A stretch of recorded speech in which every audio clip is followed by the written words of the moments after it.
Hi.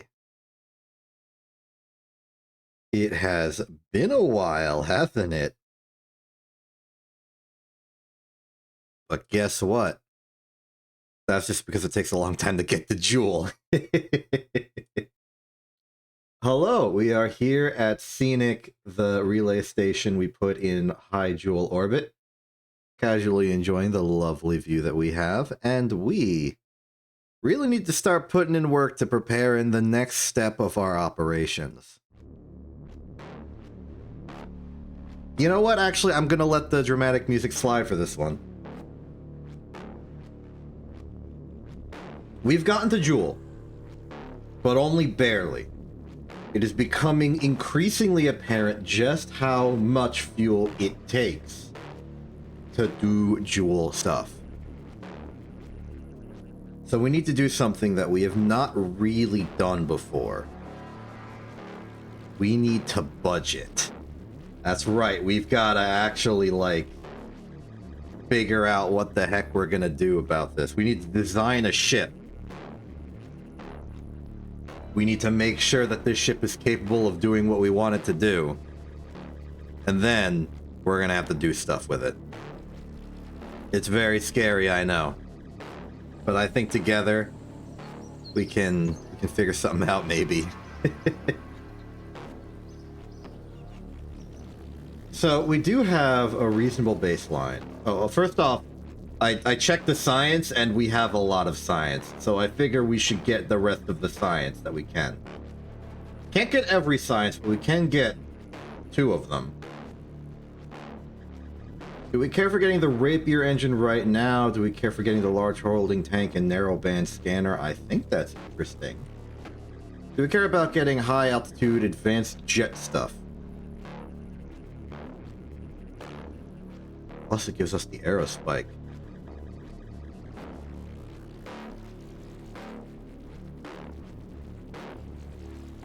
I'm not gonna overthink this. I'm gonna get the large holding. There is a possibility that we investigate ISRU technology and then get hypersonic flight. Now all we gotta do is get 400 more science and we can conquer the entire science tree. That'll be a cool, lovely accomplishment.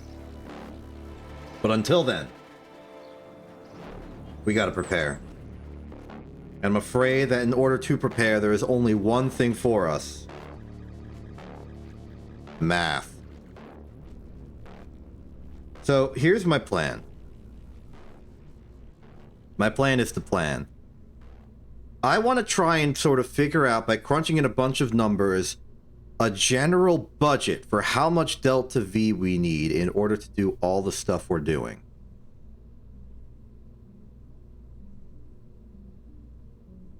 Which means we're going to use all these calculators and we're going to do stuff. And I've set aside a little page here for all of our Joule budgeting needs.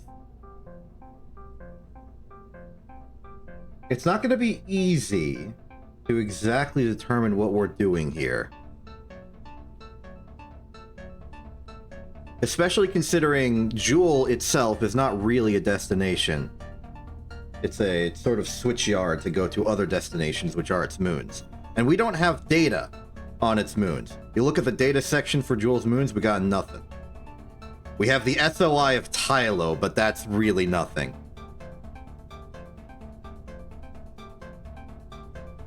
So I think I'm going to do a little bit of a general compromise. I'm going to assume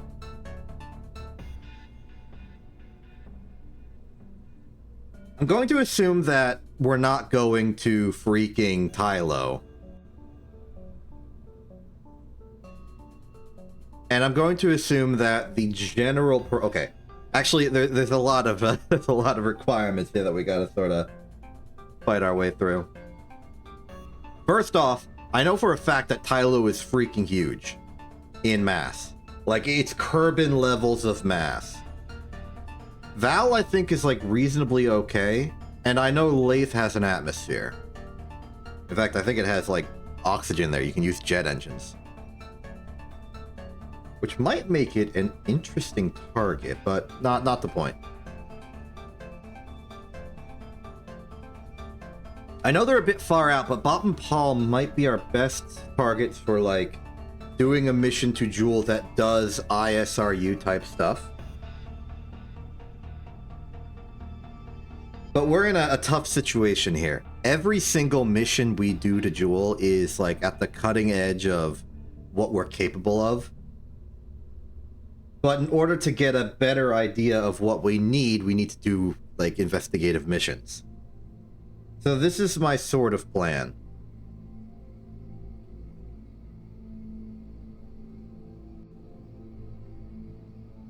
Our first mission to Jewel, we got there, we got a ship in orbit.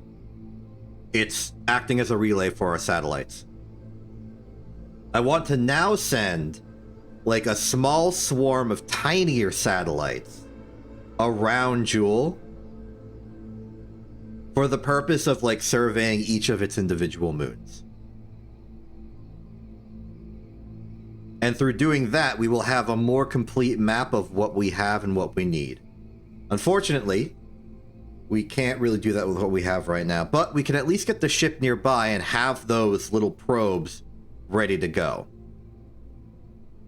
So step one, I think, is design a really tiny probe with good delta V. Fortunately, that's easy. Because we've got some good science behind us.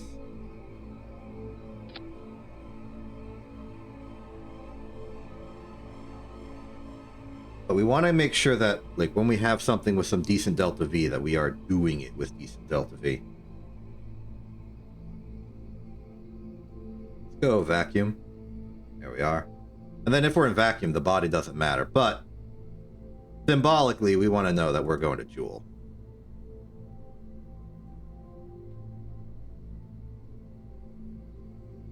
Display that delta V, thank you. Okay. So if we want something light and high delta V, and we don't care how it happens, there is no other option but the ever helpful Xenon engine. The good old Dawn.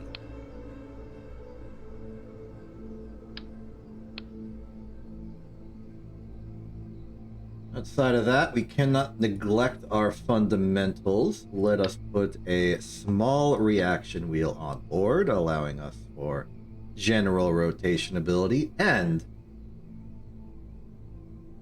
a little bit of electric storage. Now this electric storage isn't really going to be helping us with our power. It's more just sort of a box to put it all in. 200 is not a lot, but it should be enough, especially when we combine it with our power generation of just a bunch of RTGs, which will be the main fuel for the Dawn. Now, I'm not used to using the Dawn in isolation, so I want to make sure that we do have enough energy generation. So what's the stats on this? Let's see. Engine ISP is about 4,200. Propellant electric charge consumes 8.74 per second maximum. If we have one RTG,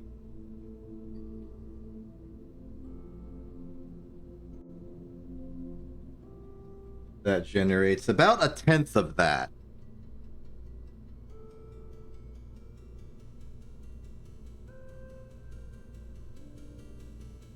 Not optimistic, but maybe we don't have to match it perfectly.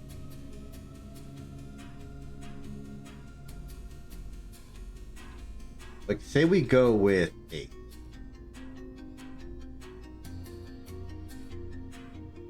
There we go with 4.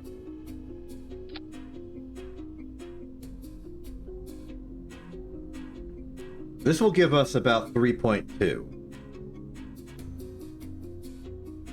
Actually, let's do the worst case scenario of just this battery and no generation whatsoever. Assuming this is negligible and this is negligible, this would be drained in about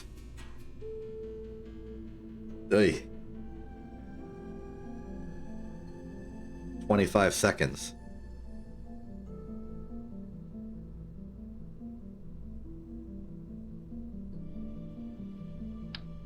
But the moment we put like half an RTG on there, like half of 10, that goes up to 50 seconds.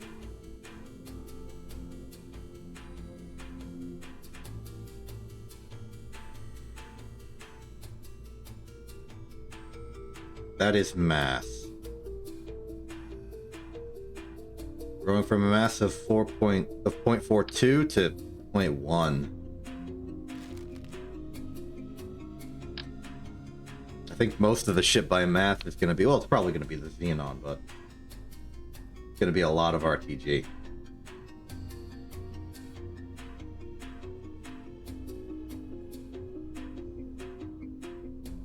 Well, let's see how much Delta V we can get out of this. We get a big container like that. That is a lot of Delta V, allegedly. Allegedly, that's a lot of Delta V. But we start adding some more mass to this. That starts going down to reasonable numbers.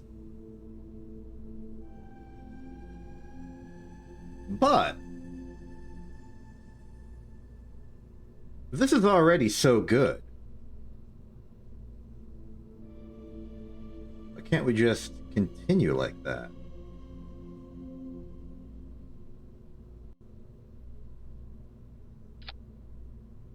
Okay, here's a compromise. Turns out using Xenon has benefit. Let's go for a little bit of a bigger battery pack. That's 1,000. And then say 8 RTGs. We will not be like true neutral.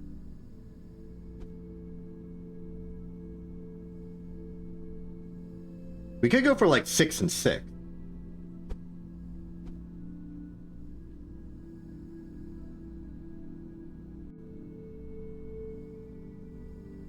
Also gonna need communications.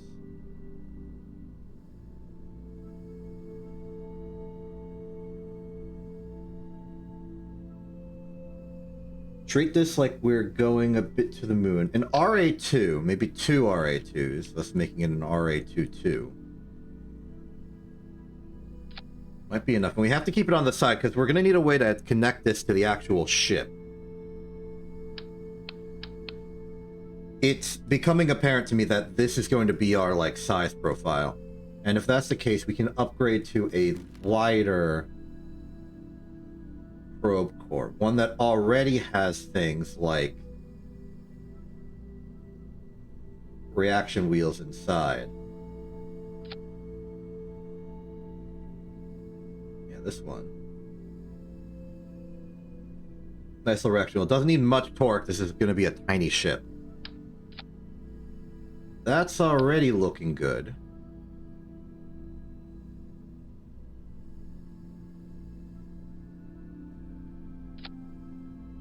Even this will work as a little tiny relay.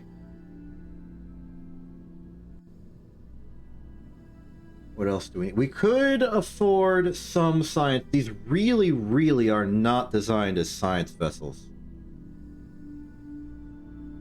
But truly, it does not cost much.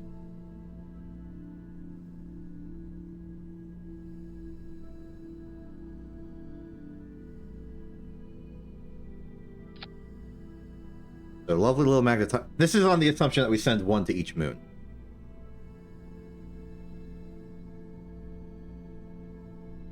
And these cannot land. We will give no zero zilch concessions for the ability to land on these.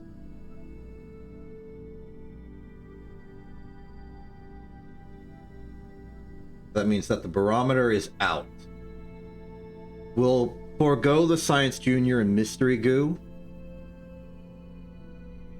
I don't exactly remember the circumstances that these work in.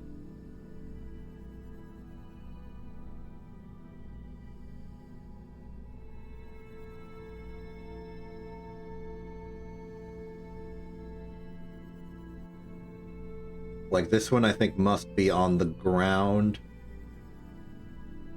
The thermometer will work.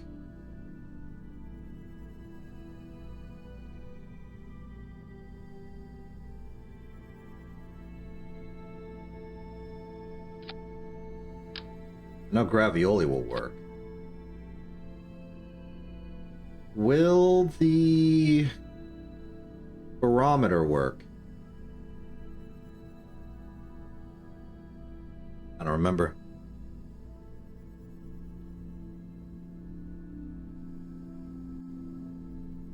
I'll bring it anyway.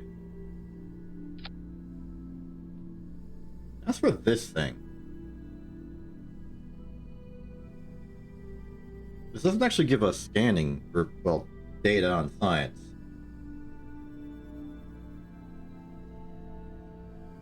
It gives us like ore data.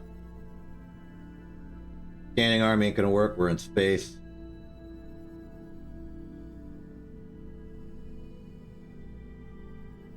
Requires landed, won't help.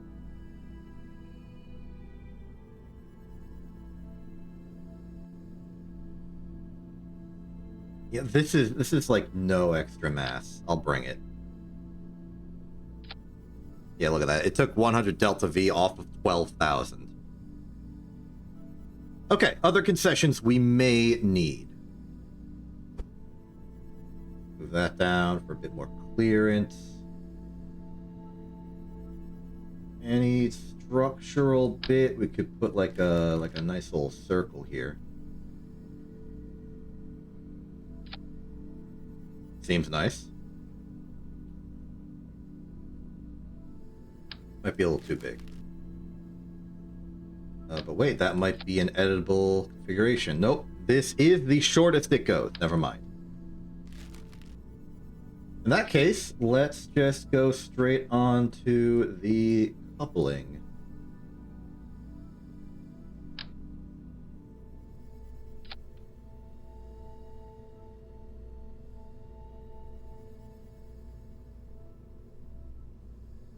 So if I'm reading this right, this should be a whopping 11,000 delta V. Way more than I was expecting we could put in such a small package. The thrust to weight ratio is going to be 4. Understandable. Yeah, it's not going to be accelerating that fast. Going on the estimate, well, I guess we're set to Joule. How about we set it to Kerbin? Ooh, it's not even, it's not better at all. Well, okay, a thrust to weight ratio of about 1/10 suggests that we have a rough acceleration of 1 meter per second. That's but Ion is as Ion does. There'd be no problems with like careful maneuvering. We've got the fuel to spare, we've got rotation, easy.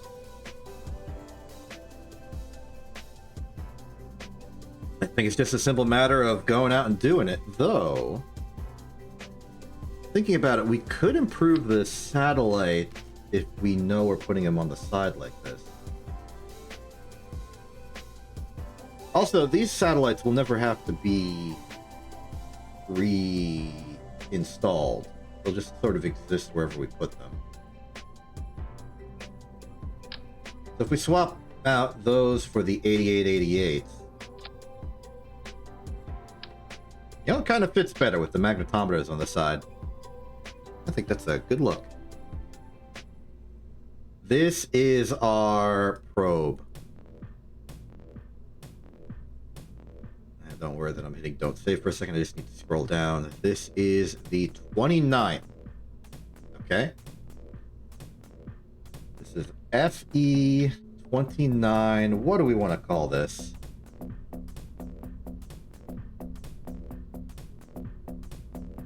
It's not even the full 29. This is just the probe that will be put in bulk on a bigger ship.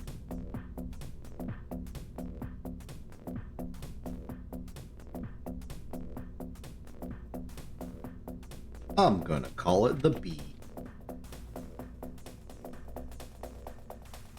And now, actually, route it from the docking port and then save it. Now, make a new ship, and this is where it's going to get tough.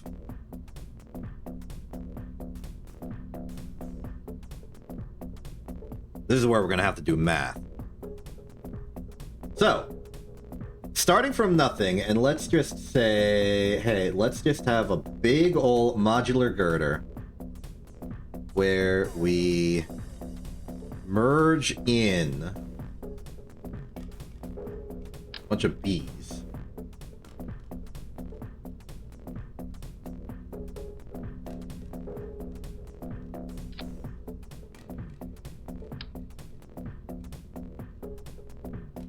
Confused about how it's choosing to position itself on this. It seems like too close. Oh, wait. I'm forgetting a problem. I need the actual docking ports on this.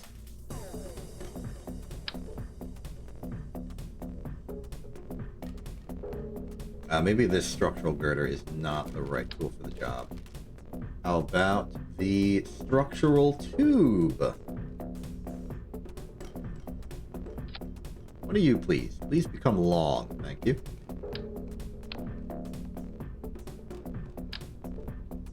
Now we can start putting these on.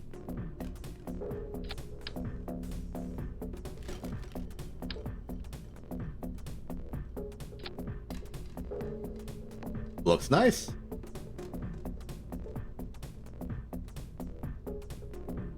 I'll go to proper medium instead of medium short, just to ensure that we have room.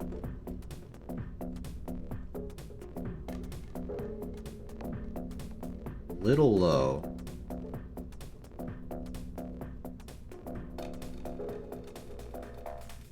That'll do.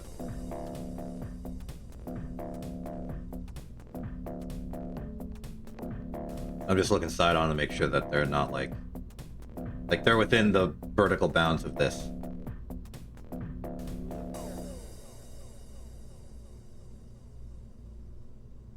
Ooh, something I should do is I should make sure these are rotated such that the antennas are that way. Maybe confused as to why I did that, but if I say open one of these, wanted to make sure they didn't collide. That looks nice. Ooh. Do you think that's going to be a problem? When these ships retract, okay, you know what? Back to the B. I want to make a little bit of a safety adjustment. In the event that these things jettison without us opening the antennas, there is going to be no communication available. Because I don't think that this thing has a built-in antenna. Does it? It does. Frankly, I didn't expect that.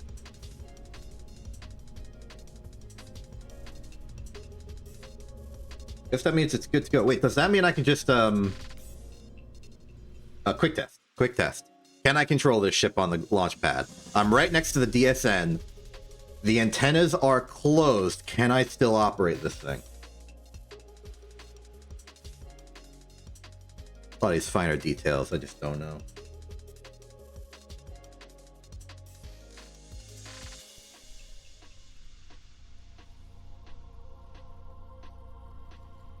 Hello. I can. Okay, and we're going to be right next to the command ship, so this is not a problem. We simply detach and open these immediately.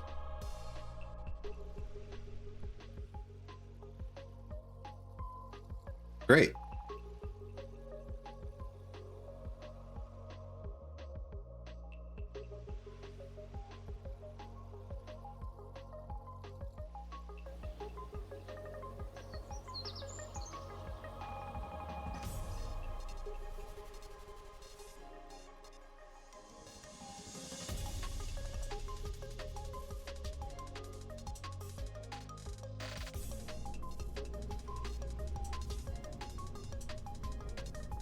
Okay, well in that case, that does not need any adjustments. We can go straight down to... there's nothing here. Here we are. Start with that structural bit again.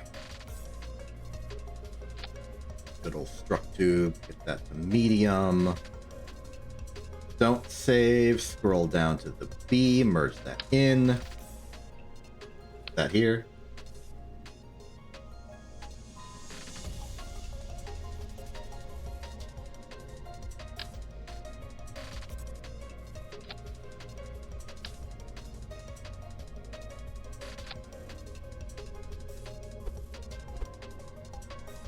I'll still do this just to ensure safe clearance.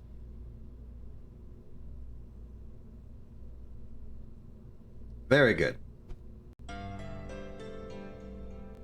So we got a 9-pound, 9-ton chunk of hardware we want to move to somewhere else.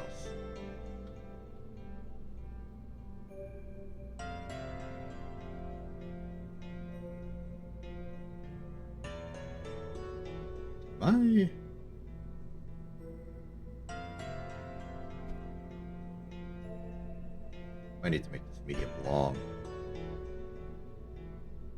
Alright. I'm convinced. Now, this is not the full package because we need something that can do comms at range.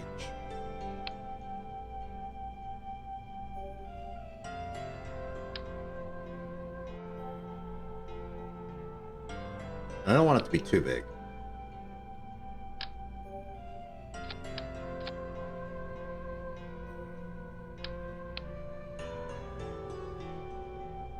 Just say another control computer.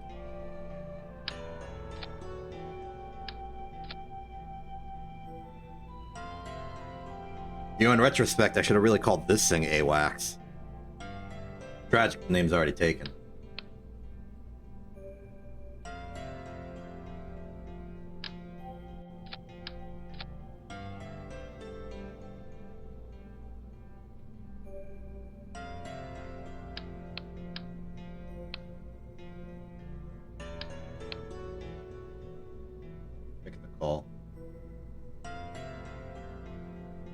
I don't want this to be an empty cylinder. If anything, it should be a fuel tank. That'll work.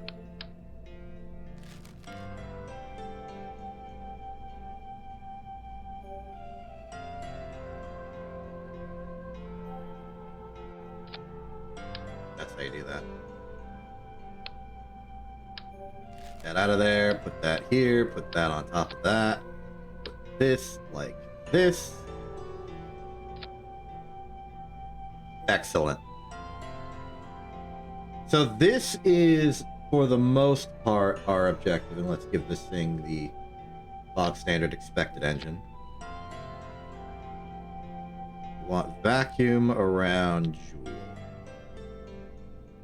Okay, so this is our objective. We want to get this lump of hardware to Joule. How we doing that? The answer? Math. So let's define our parameters here. We are going to start in, let's say, low Kerbin orbit and end,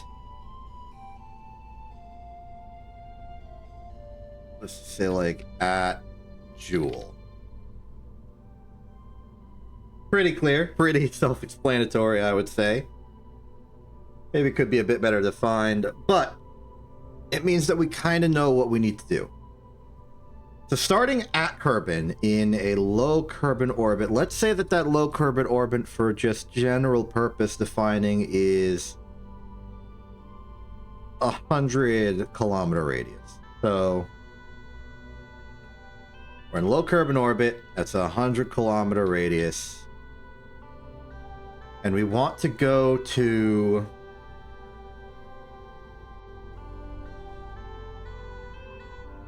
well, we want an escape velocity that goes to Joule. Fortunately, we know how to calculate that. Let's say escape to Joule. is our escape calculator. Starting at an assumed altitude of 100 kilometers, and this is sort of a lower than the best case scenario estimate, so I don't have to worry about the details. That will be an escape velocity of 3161.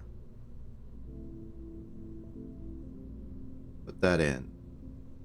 An excess velocity of Kerbin to Joule of 271. That's already. So our target velocity would be 4168. Now, based on the parameters of this, we don't know what our circular orbit velocity is, but we can get that from our calculator. But let's just say that our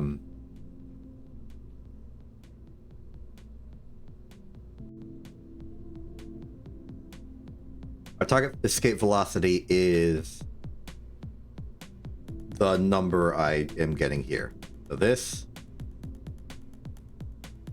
paste it in.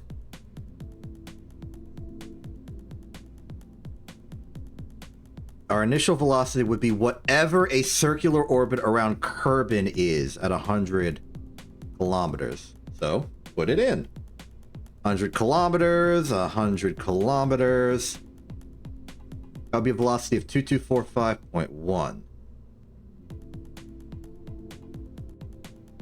Which means that in order to do a LKO to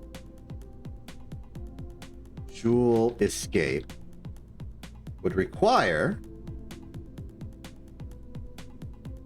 this minus this.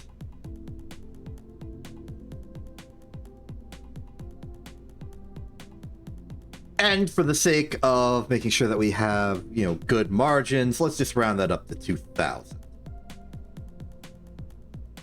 Next, we need to circularize. Well, I say circularize. We need to get to where Joule is and get into an orbit that is vaguely what Joule's doing. That's a lot harder to calculate, but we can calculate like the best case scenario. The best case scenario is that we go out to Joule, we circularize, and we just so happen to be exactly where Joule is. That's not likely.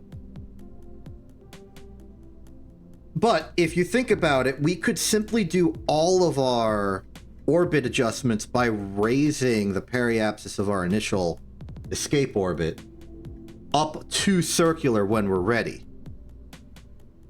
That is a way of doing it. I don't think it is the way we're gonna do it, but it's a way to do it. So in principle, if we are at the Joule radius,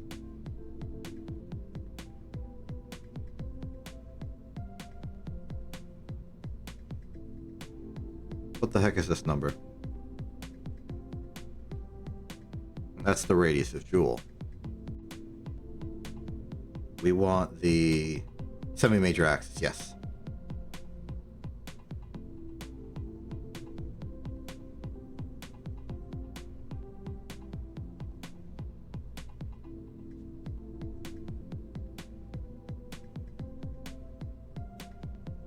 So assuming that estimate, we go back to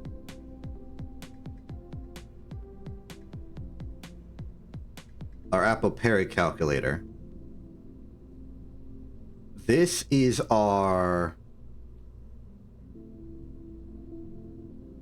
target, and I can cut some zeros off of that.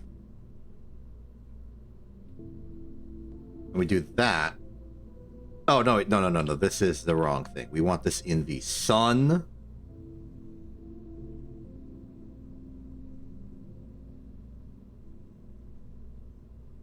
Now, interesting, the number has adjusted over time. Maybe we use this number. Unless that was us doing phase nonsense. 68679... radius is technically down here.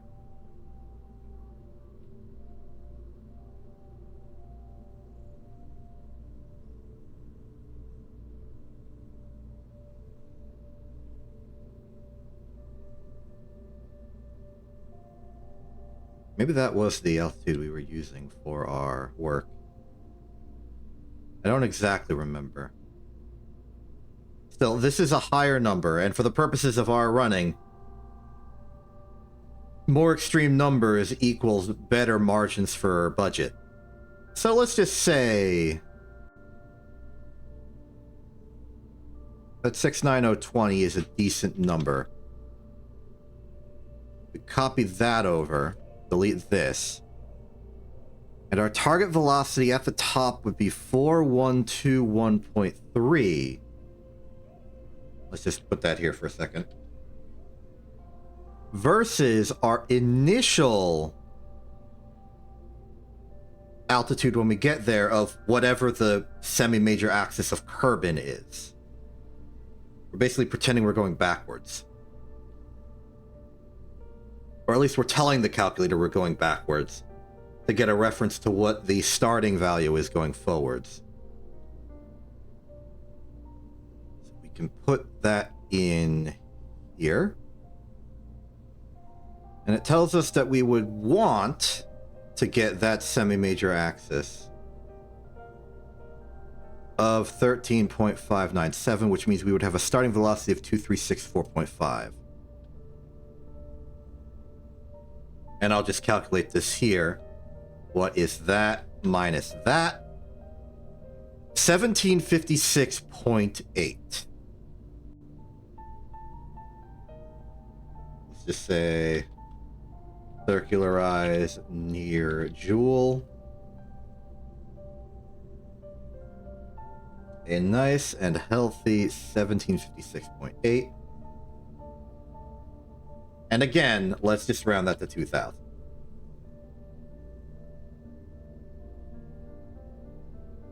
So what this is telling us is that in order to get to Joule, just like encounter it at all, we're going to need approximately 4,000 delta V in the tank.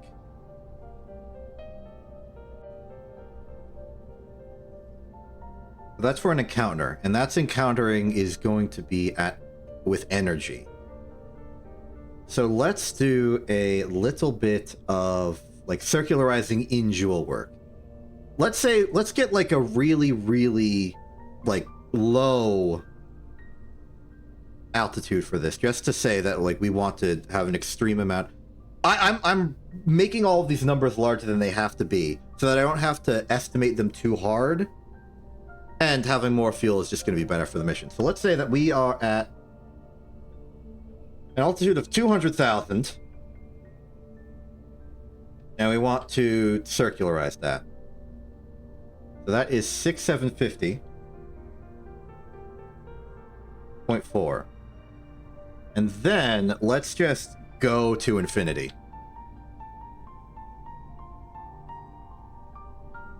This is now... That's maybe...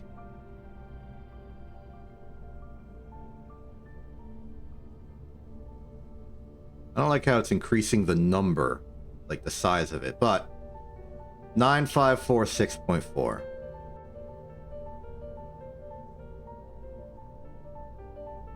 So that's basically Joule escape velocities for 200 kilometers up. So if we want to go from that to circular, that would be this minus that for a whopping 2796. Now, some of that is unnecessary because we're not going to go down to 200 kilometers circular orbit. But some of it is more necessary than what we've estimated, because when we fly into Joule, we're going to be flying in at speed. So I think rounding it out to what it actually says in this number is good enough. 2,796.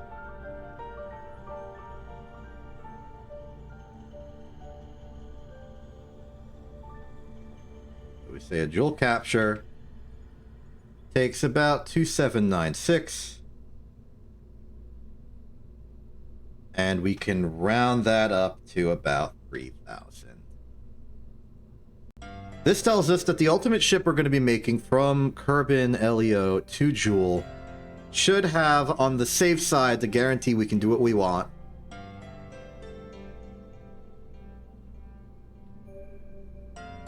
About 7,000 meters per second of delta V. Now all we have to do is build that.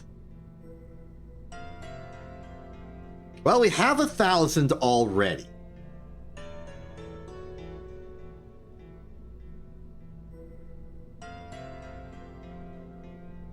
So we go from there. Do a nice simple little coupler there, then we just get like a big heck off adapter.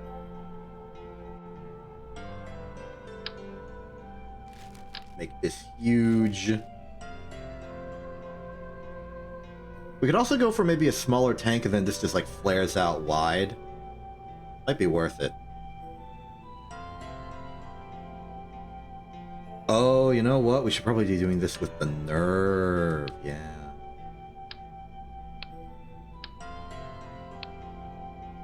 Okay. Root us at the actual bot.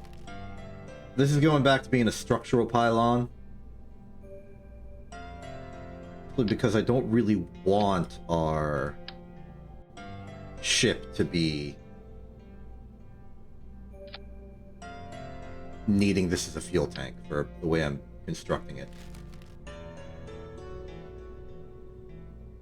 Heck, we could turn this into an ion stage. Wait, we could turn this into an ion stage.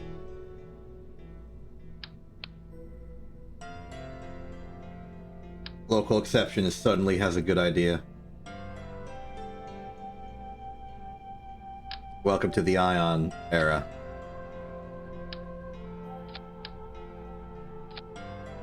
Oh, you know what? This actually makes this an even better design. Because it means we can utilize the generators on this for thrust. On the probes until it gets there. Which means we can have multiple dawns.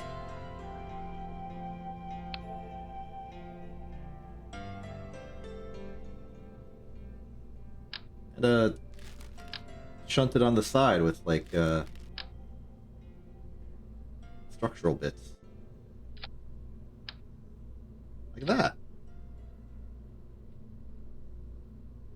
And that's already 6,000. Okay, actually this might be a problem. This will be taking from these tanks. So we want to disable fuel crossfeed wherever possible.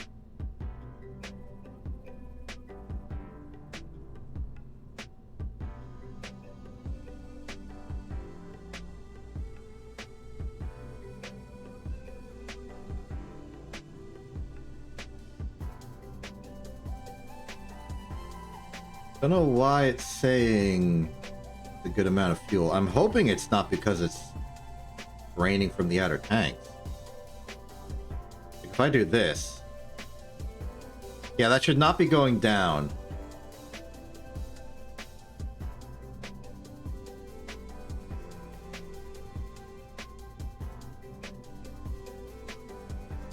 Yeah, this is a problem.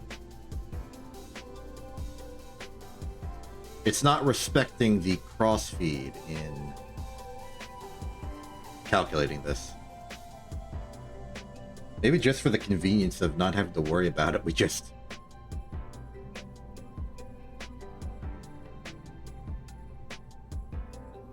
I guess we could turn these into like proper separators.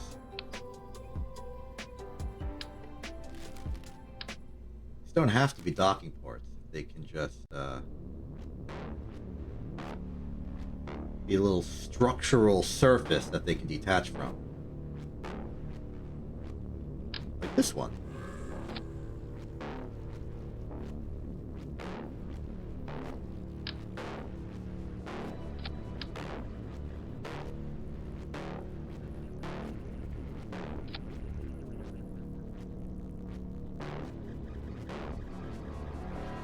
Interesting that they don't give us much clearance.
Okay, so the estimator is not respecting my wishes. Let's just hope it's not using the fuel in flight, but it does mean we don't have a good estimate. I could add like a mass simulator, but... Or am I gonna find a 9-pound object?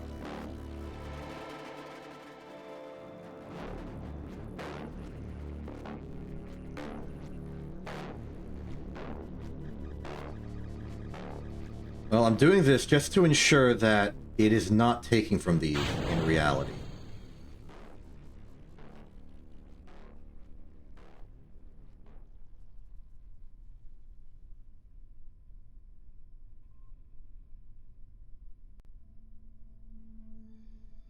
Alright, so it is taking the xenon, but from where?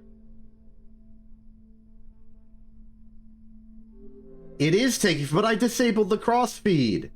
It should not be doing that.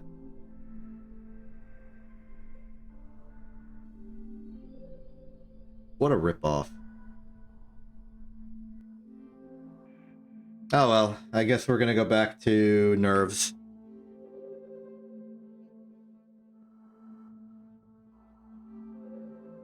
Why is there a spooky ghost in my KSP?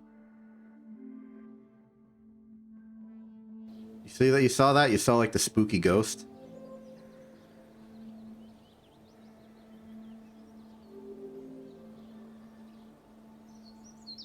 That was pretty spooky, if I do say so myself.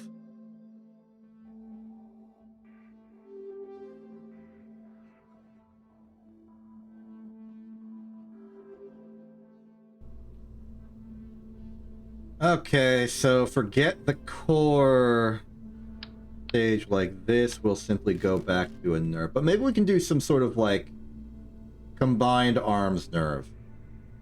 If we take a Mark 1 liquid fuselage, then put these on.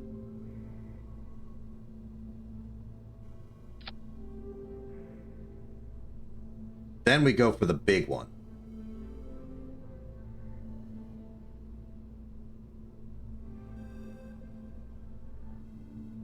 El Hugo.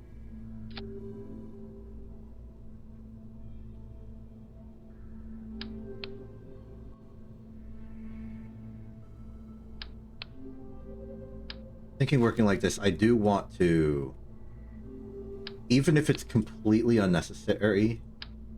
Yeah, no. Remove that. I'm so indecisive about this. What if we just do that? And then...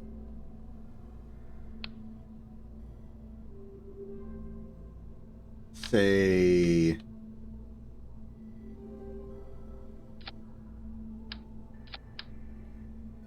do this.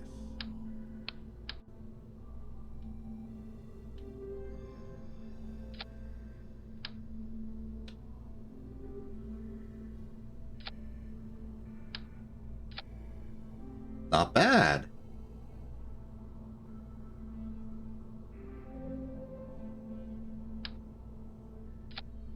There's some room for maybe up here.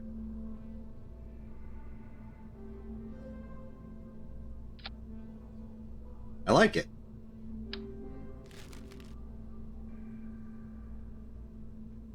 Okay, with that fairly solved, we can move back down to the actual stage here.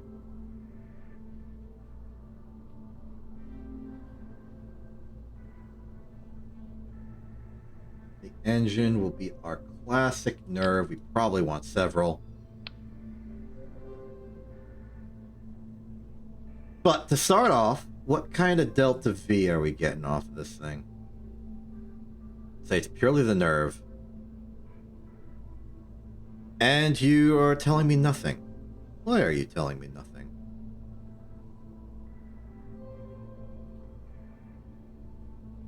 Why do you tell me nothing? Yeah, put me on Joule, go me to vacuum. There we go. Oh, that's quite a bit, actually. Is that real?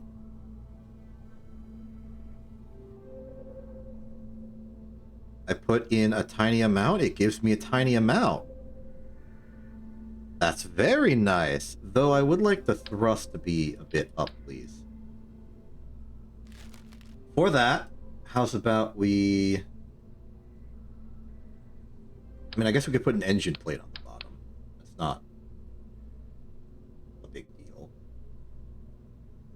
Where are the good engine plates at? Is that in coupling? I think it's in coupling. Too big. Perfect. How many do we want? Let's say...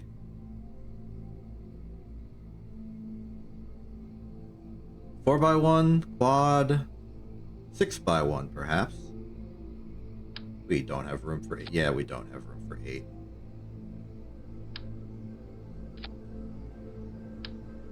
It doesn't go that further down. How about quad?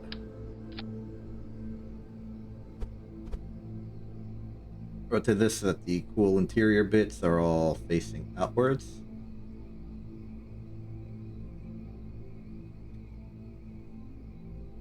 Looks nice. And this alone has the 7.8. Like this is above what we needed.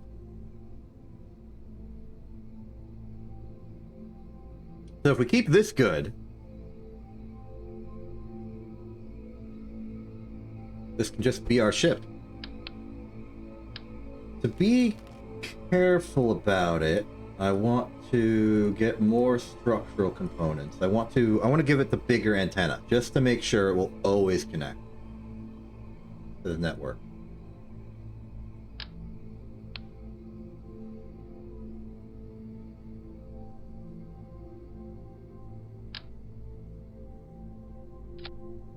And structurally just put that big old tube on there. Good. Now we can outfit this with some of the extra features that we would like and consider useful and safe. But first...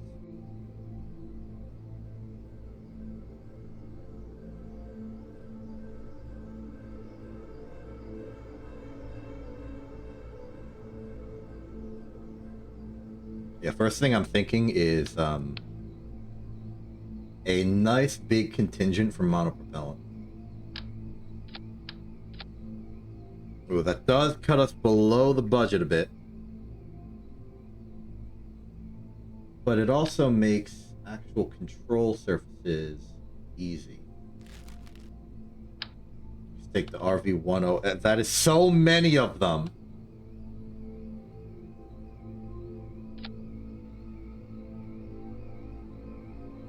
We got like huge. Yeah, there's no huge.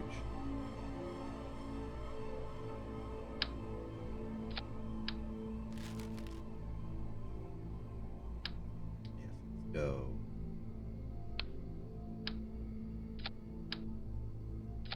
Let's go huge and like triple huge.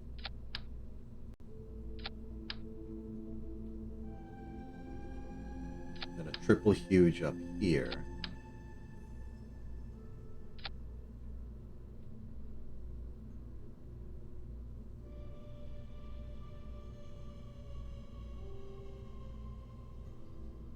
We're breaking the budget a little bit, so how about we extend this ever so slightly?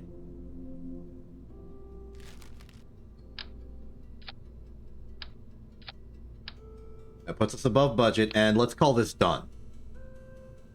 This is our big jewel vertical block. Hello, Thega. So, theoretically, all we have to do now is put this thing into low carbon orbit. And now we need a ship capable of doing that. First and foremost, we're gonna want a big heck-off fairing for this.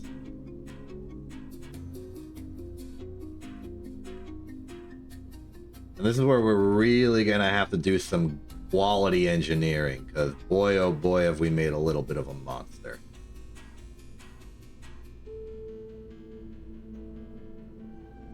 Okay.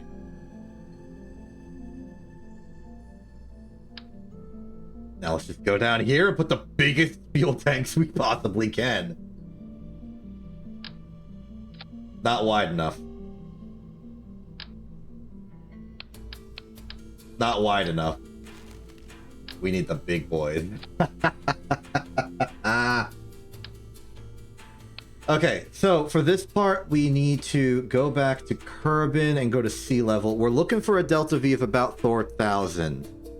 And I just know that based on experience, that like you need about 4,000 delta V on Kerbin's side of things in order to get the heck out of here. Yeah, this is a fuel tank. So I'm thinking... the relative size between our tanks and payloads is insufficient. Let's make this like 4 times as long and nearly twice as absurd. Okay, now for the engines. We've got a few decent options. The Vector is something that's good for spamming, and its thrust control is second to none. But there are bigger engines that we could use in isolate. The mainsail is like the guy. We could go bigger.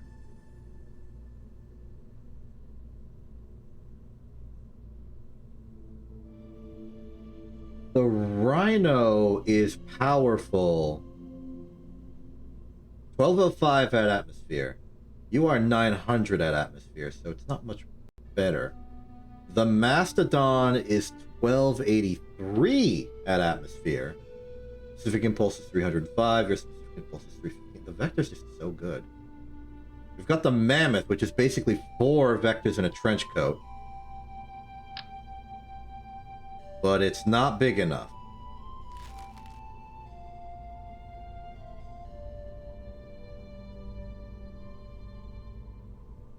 Wolfhound.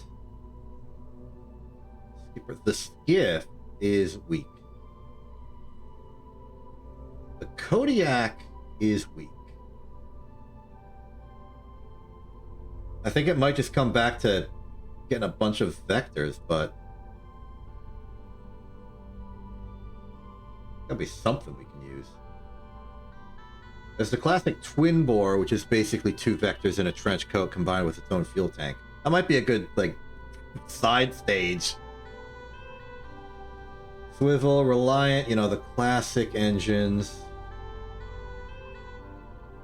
Mastodon!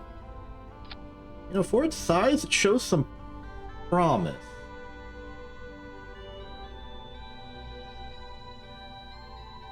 Doesn't give us the thrust vectoring, but it does give us basically everything else. Slightly more power per unit block. If we remove the bearings on it, go to bare bones, it does fit perfectly into the Saturn V lookalike. Oh, and then, what if we fill the interior with vectors?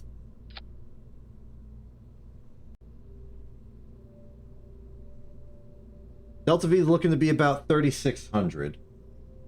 Remove those, it goes up slightly. What's the thrust to weight ratio? Assuming... use both of them, please. Thank you. That is not the correct number. Oh, sorry, I was reading the thrust. Thrust to weight ratio is about 1.16, which means it will hover, but not much else. With regards to CS2, I don't want to burn out on Counter-Strike 2. So I'm using the weekly rewards as a way to pace myself. If I wasn't simply going... okay, like, if I just, like, played, I would play way too much and I would get burned out. So I'm actually, like, forcing myself to wait for the weekly rewards. Otherwise, I would play too much.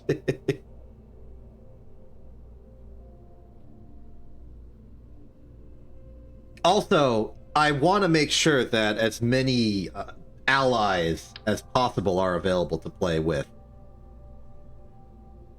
Which is to say you, Rose, and maybe other people I can eventually find. Okay, that gets our thrust to weight ratio to approximately... put those together, please. Thank you. 1.62, which is good. And the Delta B being 3460 is almost good enough to get to space. What's the biggest solid rocket booster that we can possibly get? Thoroughbred? Looking pretty good. What else we got? Clydesdale looking pretty darn good. Pollux? Bit thinner, but pretty tall.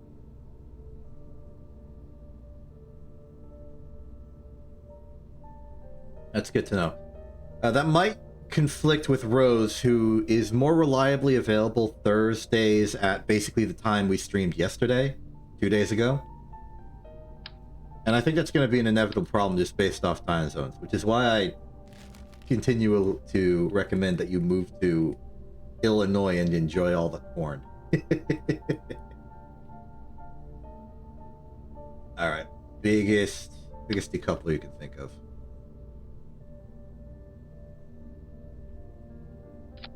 What if we just set this really, really low? Like, really low. So low that it hitting the actual ship isn't a problem. We're hitting the roof of the facility. I can't move the ship any higher. And then... a big old cap. We got an angled one.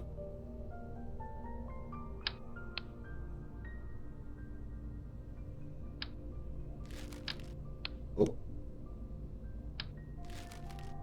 Doesn't look like it, but this is the right form.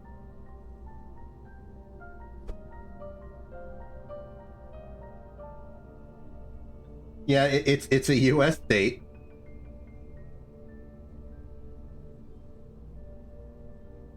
It's geographically it's like on the northern half. It's on the northern half. It's slightly to the east of the center, but in terms of like highly populated areas, it's pretty far to the west. It's kind of like near the edge of where there's like densely populated smaller states and the big wide open areas to the further west.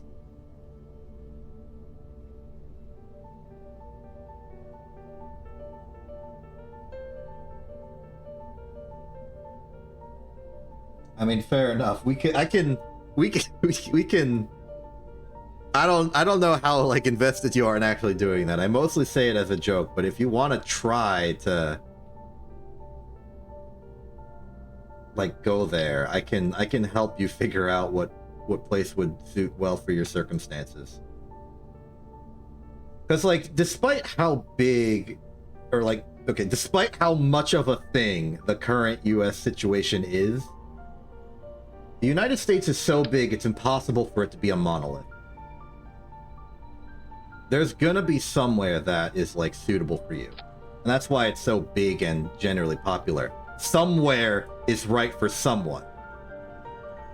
You wanna exist in a desert? We've got desert. You wanna exist in like a random forest somewhere? We got random forest somewhere. Help, I can't get rid of this structural attachment.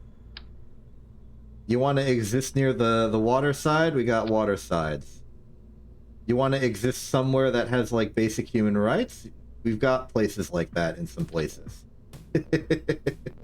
Only some of them. Just check your brochure.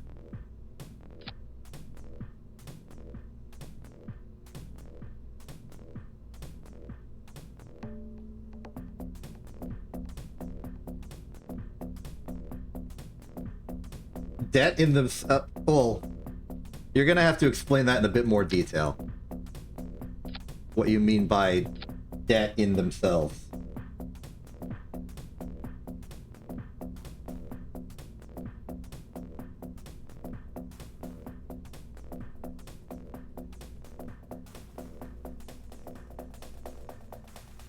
Okay, so this is going to be the FE 29. So the 29 is going to refer both to the B and also the this. So welcome to the, let's call it the Green Hive.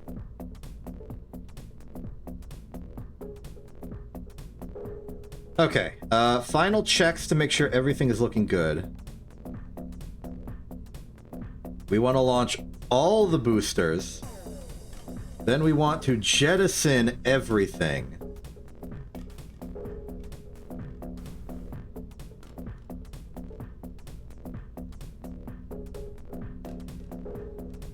That'd be funny if true.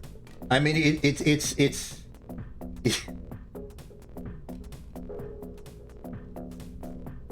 so the thing with debt and like finance, this is I'm gonna have an entire discussion about like my vague understanding of economics, but like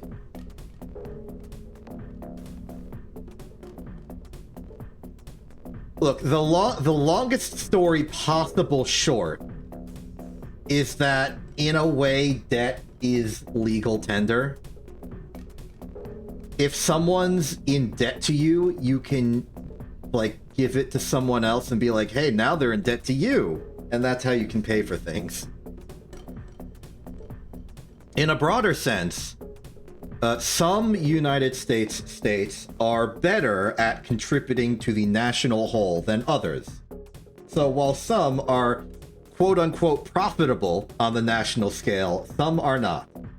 But this is just sort of like a general ledger thing about like, you know, which places have bigger environmental defense needs, like what places need to invest in flood protection or flood insurance or like tornadoes, because you got to set aside money for that kind of stuff. And you know, like health and welfare for its citizens, etc., etc. And you know, not every state is California, so they can't all be like the tourist big industrial capital of everything. So they're not gonna be able to contribute as much to the general US ledger of all finances.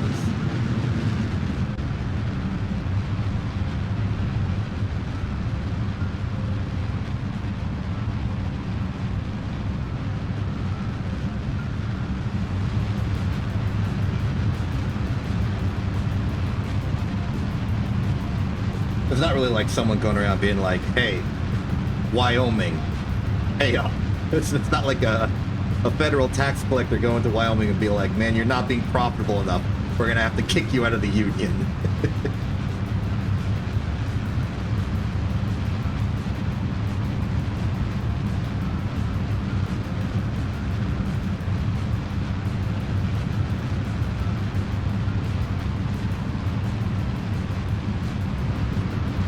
I've staged this wrong, and I know I've staged this wrong because the center engines aren't working.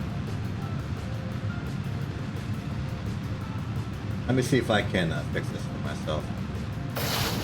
Okay, so those are active, then we want bearings, then I think we're good from now on out. Okay, let's see if I can salvage this mission.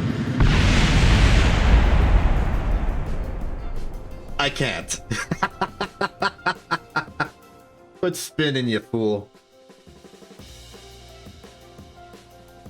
Okay, it's clear we have a bit of a structural failure somewhere inside the fairing.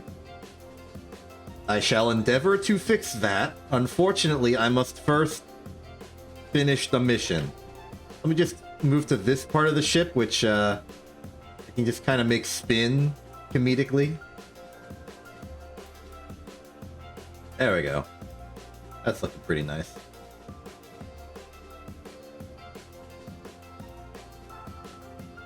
There's that. Oh, here's the satellite dish. Oh, this one's like almost completely intact. Do we have command and control? Yeah, we have access. It's just, what's the problem here? Undock? Oh, it's because I'm controlling that half. Undock. Nope, nope, nope. Here we go. Here we are. I don't know where it's getting the idea that there are two other engines on board. Oh, it's the nerves on the other part of the ship. Okay. Well, we've got this engine running. Let's open this antenna and then subsequently lose it. All right.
Okay, look, we can't say that this mission was a complete failure because we're getting seismic data from the collision. An unmarketed advantage of putting a seismic experiment perpetually right next to your space center is that you're just gonna get data from all of your failed launches. They're all learning opportunities because now you get to know how earthquakes work.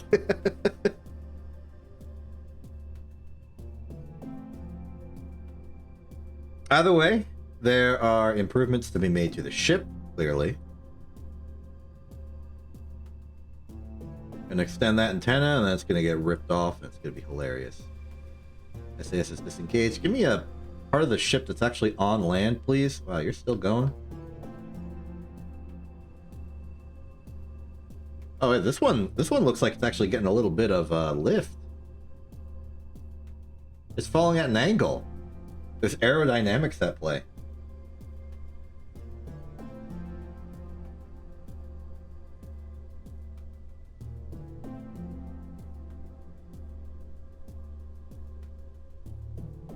Well, whatever. This is what I get for talking about economics. And US economics by that.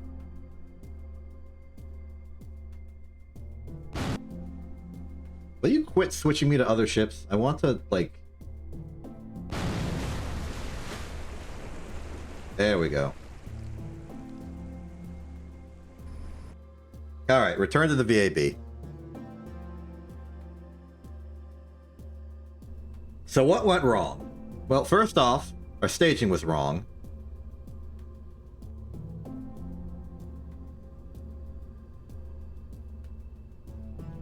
And I believe that the upper portion of our ship suffered a bit of a catastrophic failure.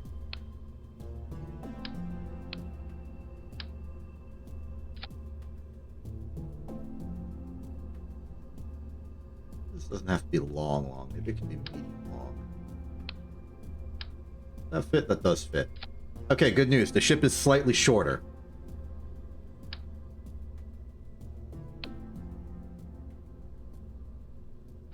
That, bring it down, get ready. So with the ship being slightly shorter, we can now adjust the fairing to be slightly shorter, and this will compound into a better design. Hopefully.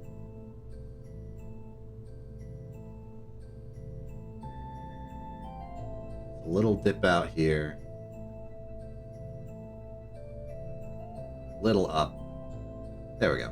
Okay. Next, I can put some structural components onto the upper portions of the ship here. Just to make sure that we don't, like, careen out of control too badly. As is the general advice given to players. If something is moving and it's not supposed to, add more strut. If something is not moving and it's supposed to, add more booster. Rocket science is really just that simple.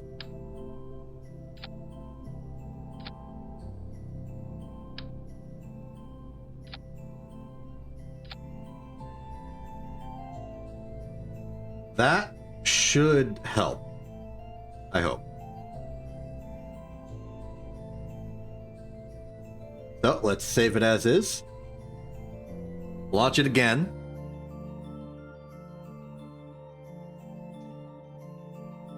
The ascent was doing good until it broke apart.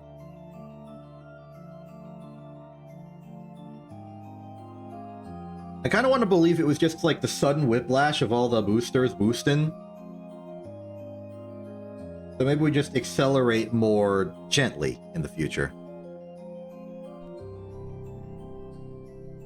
I do kind of want to look up that national debt to itself thing.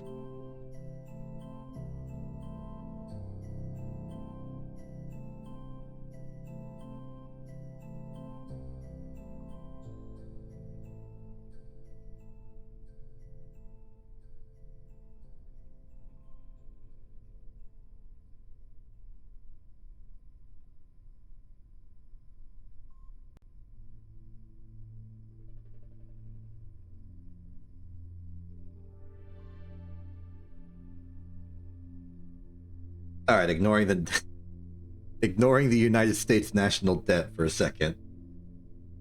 Let's try this again. We launch in 3, 2, 1. So far, so good.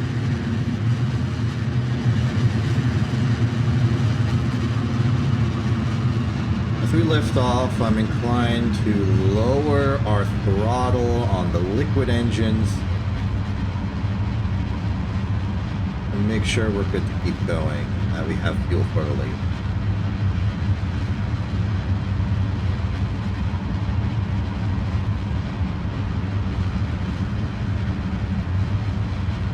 Looking like the lower SRBs are kind of swaying back and forth. We may want struts going radially.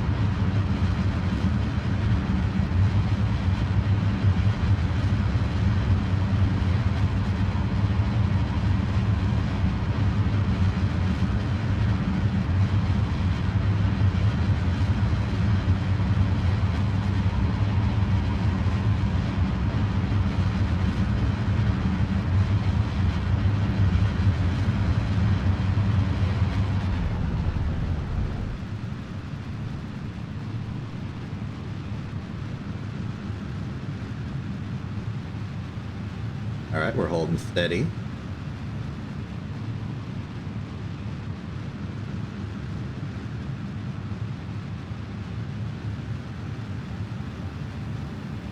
SRBs are overheating, but they're pretty low on fuel anyway. Okay, stage.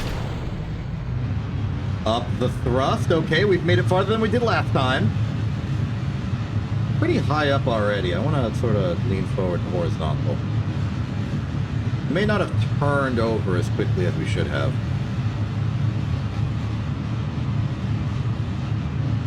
And remember, this whole stack, this stage that we're on right now, its only job is to get us into orbit.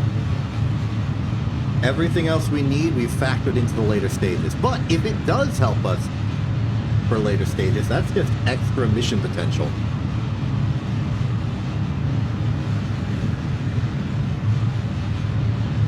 The upper stages are pretty dead simple. Just a big ol' engine with the nerves.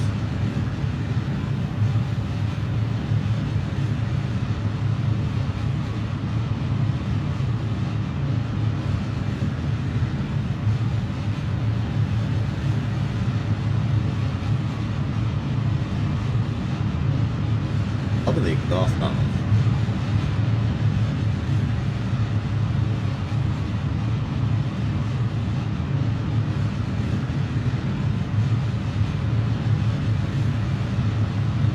stop at 2,000. Stop at 2,100.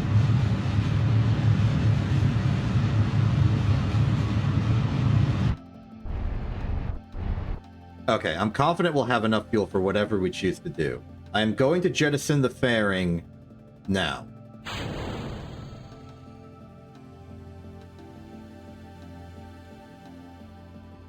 Hey, how's it going? We're in space. This is gonna be our, like, big probe scouting mission to Jewel, is what this is.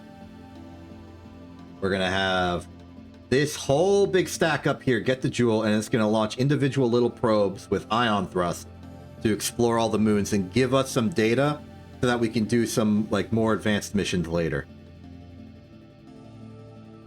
Right now, we're just trying to make sure that our, like, actual orbital launch vehicle that we built for this thing, gigantic as it is, gets it into orbit.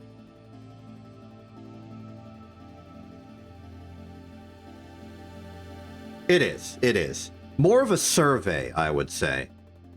Our objective is to get things like orbital parameters and stuff.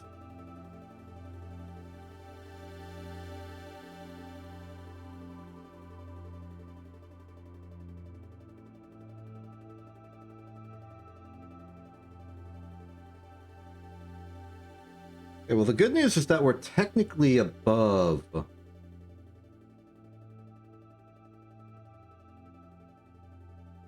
circular, but not by much. This is actually a surprisingly effective orbit burn.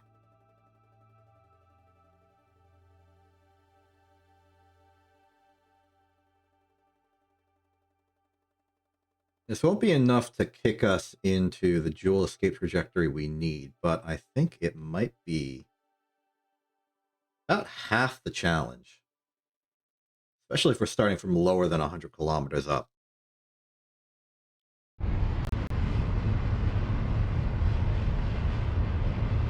Sorry, I did that exclusively to help get the ship pointed forward with the thrust. Okay, we stop here. So our current altitude is just about 71805.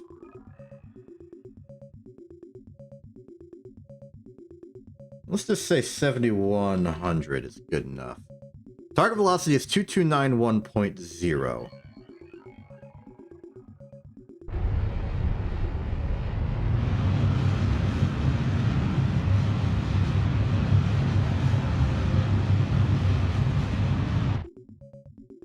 Looking good.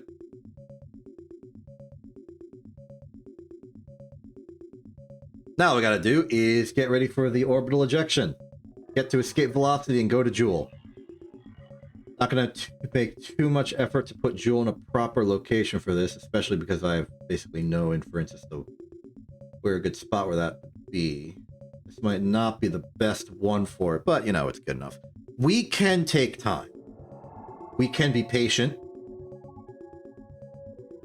This is an important mission for us, so I want to make sure we get it right. And if that means we got to take a long time to do everything, it means we got to take a long time to do everything. Now, that's about forward. How about we take it forward?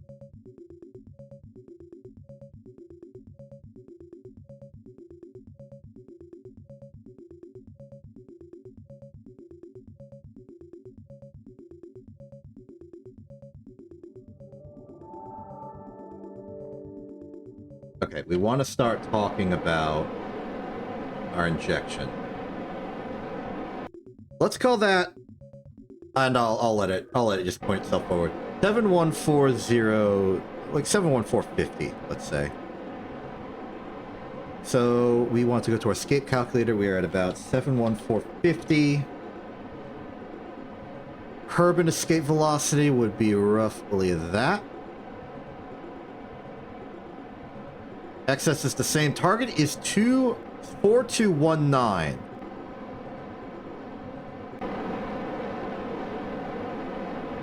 So target velocity of 4219. That's basically 2 kilometers per second of delta V we gotta inject into this thing. But we're pointed in roughly the right location. should go a little early just because of how gravity will curve our orbit around. We can't see the ship, but that's all okay. RCS off, throttle up, begin. We're going to burn this stage until depletion, maybe lower our thrust a little bit because we're getting a little bit of wobble.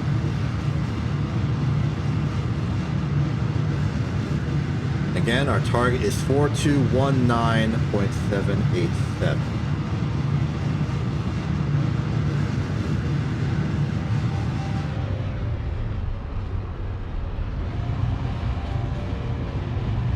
There's escape velocity.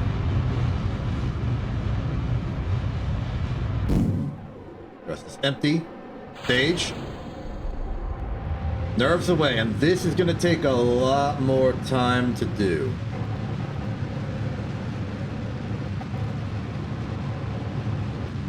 Oh, we don't need that anymore.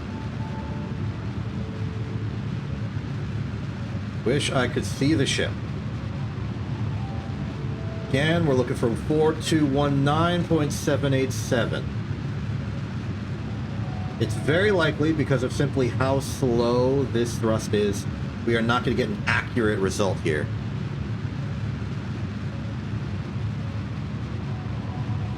But because we used like an extra kilometers per second from the insertion stage, we've got some extra fuel to burn to sort of correct ourselves. To the point where I actually think it would be okay if we just did a loop around Kerbin, went to Kerbin's periapsis again, and just like did the launch burn from that. So I'm going to time warp. See how well we did. And in terms of launch angle, I think we did a pretty good job.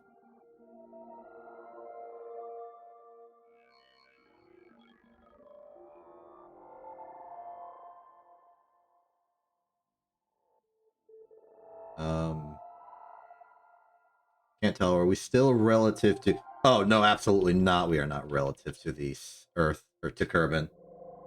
We're relative to the Sun now. I don't want to bother measuring this. Let's just do one Sun orbit at whatever our apo and periapsis might happen to be right now. Go down to our actual periapsis that we have, and then just elevate to Joule altitudes. So all said, I think we did a pretty good job.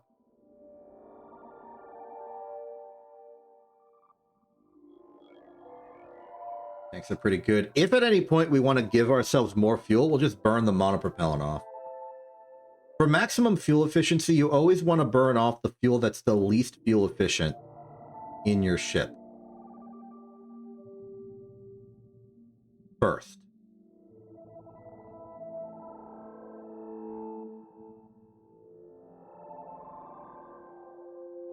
So even if you lose the ability to rotate quickly, it would give us more delta V to maneuver. We've budgeted this mission quite safely, so I don't think that will be necessary, but it is always an option.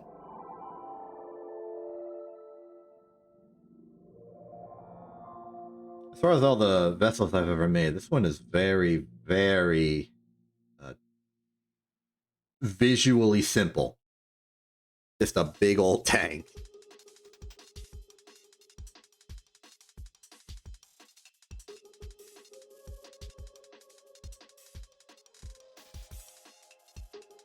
A lot of the like stylistic elements of a big ship like this are gone when you aren't using solar panels.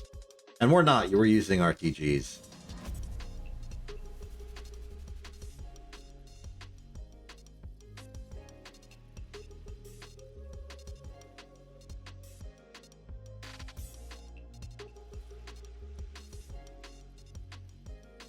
Okay, so we're about to reach apoapsis of about 39 billion.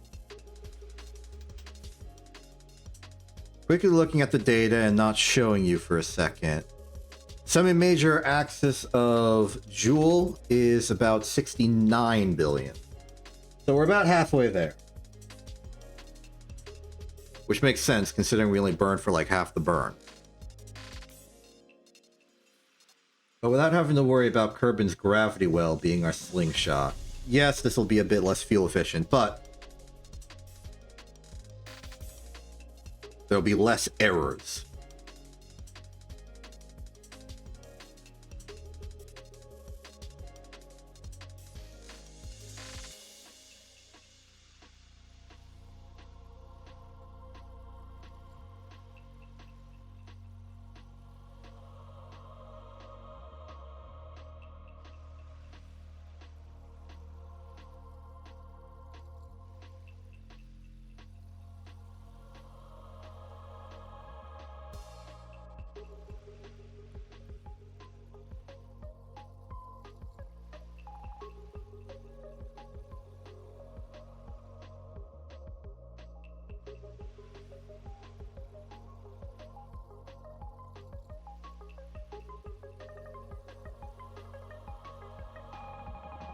Switchyards seem to be going well. Most of the FE19. That one's at Kerbin, I believe.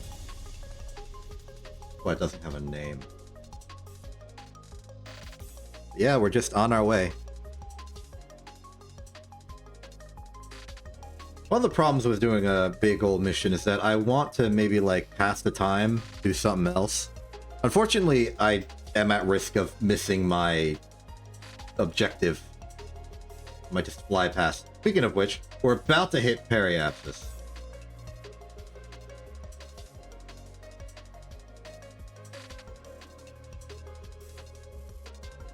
It's close, and expectedly, it is very close to Kerbin's SMA. The SMA. Little more, little more, little more. Oh, we passed it, we passed it. Bit too eager. That's okay, we can correct. We gotta start burning anyway, I know that much.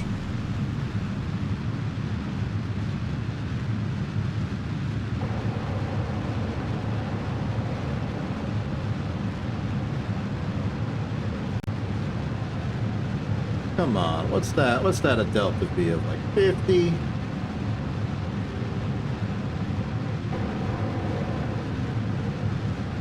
Oh, I'm a fool. I'm making it worse. Wait, no, I'm not. Wait, yes, I am.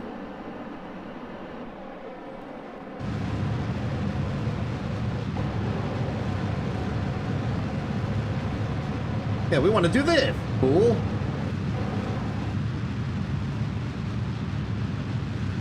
There we go. You can tell I'm clearly out of practice.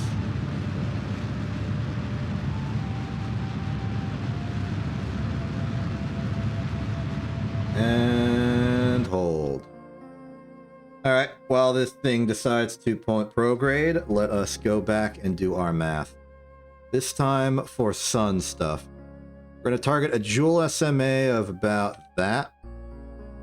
Let's go to our calculator. This is our target. And our altitude is a whopping 13,321 million. So we want a target velocity of almost exactly 12,000. 12009.8. That's about 500 delta V away. We can make that. Okay, target velocity of 12009.8 acknowledged. I should really learn some, like, military line call-out type things. Like, you know when you got a person who wants to call in, like, an airstrike or whatever, and they gotta give, like, a full line readout of a bunch of different data in a format that's slightly esoteric if you've never heard it before? I want to learn one of those. Alright, and go. Maybe one that's not necessarily about doing an airstrike on a position. Maybe they got, like, casual ones for, like, mission parameters for a thing. There's the two line elements, which describe the orbital parameters of a satellite or any other space object, if you want to just know where it is and what it's doing.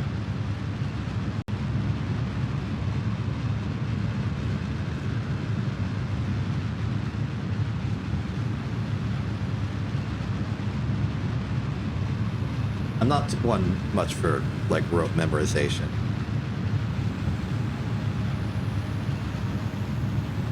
That's why I'm bad at learning languages. I'll take to the grammar just fine, but the vocabulary is just... There's too many words, and I have to memorize all of them.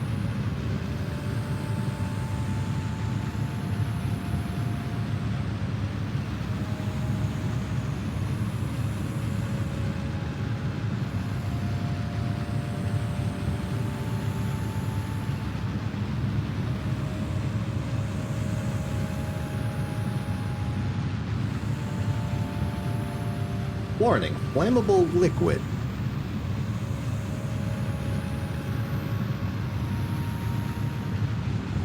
Technically speaking, at any point, if this ship becomes unable to perform the tasks laid before it, we could just swap over to one of our probes. That thing should have, like, obscenely enough Delta V to get the job done.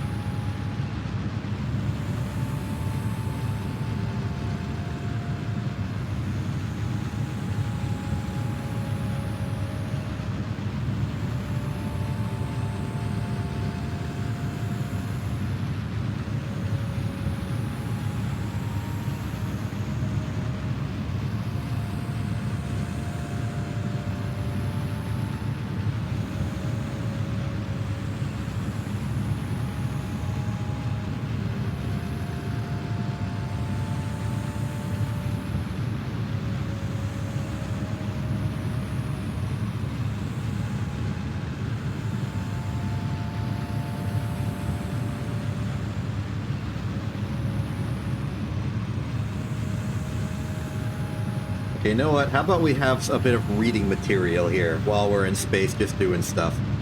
I've brought up the Wikipedia article on government debt so that we can all learn about it. Because apparently that's the topic of today. However, those of you interested in the actual, like, launch progress, we need to get to a velocity of 12009.8, and then we'll coast to Joule. Theoretically.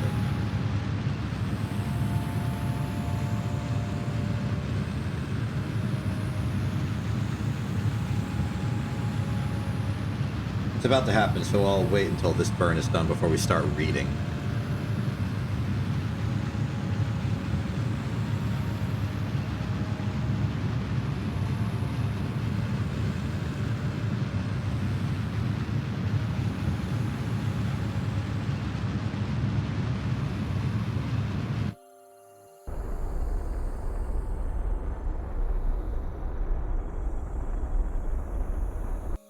Success.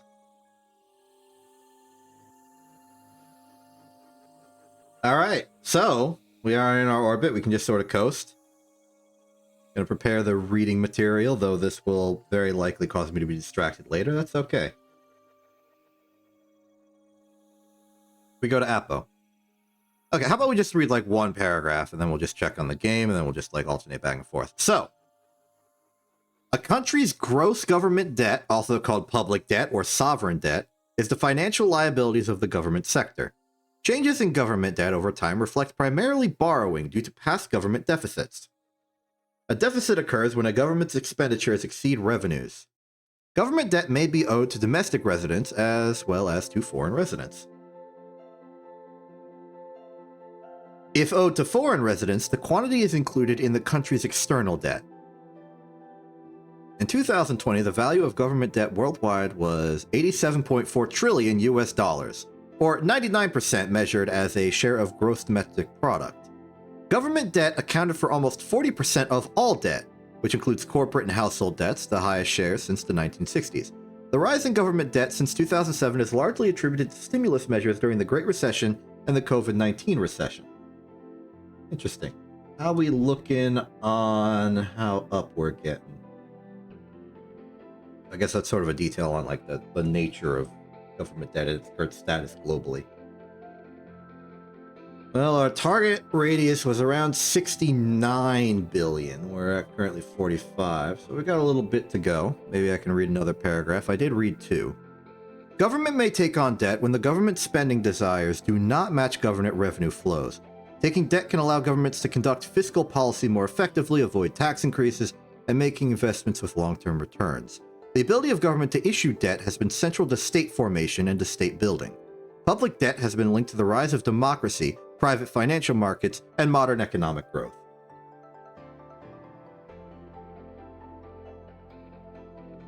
All right, one more. Actors that issue sovereign credit include private investors, commercial banks, multilateral development banks, such as the World Bank and other governments. Low-income, high-indebted states tend to attain loans from multilateral development banks and other governments because they are considered too risky for private investors. Higher-income states tend to issue sovereign bonds, which are subsequently traded by investors in secondary markets. Ratings agencies issue ratings that measure the credit worthiness of governments, which may in turn affect the value of sovereign bonds in secondary markets. Cool. Just in time. This is a funny subject matter.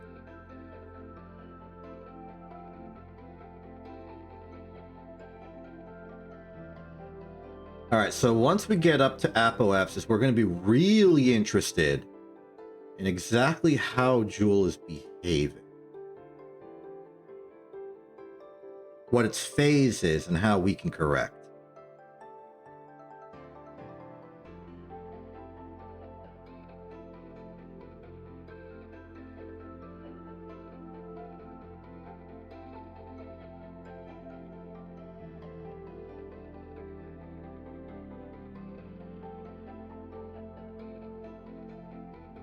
Now, given where we are in the mission compared to our Delta V remaining, we're in a good spot. We have about 1,000 more than we were budgeted for here. And that's thanks to the lower stage kicking us out of Kerbin orbit.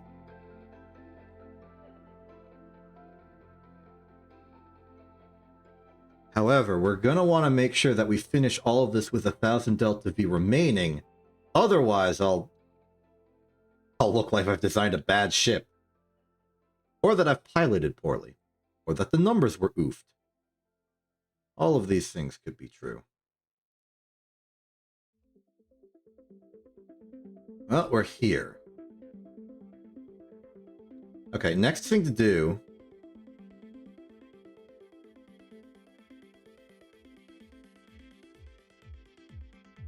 is to locate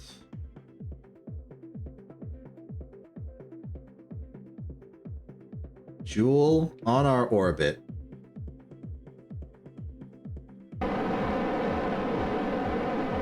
I'm really glad I budgeted for monopropellant.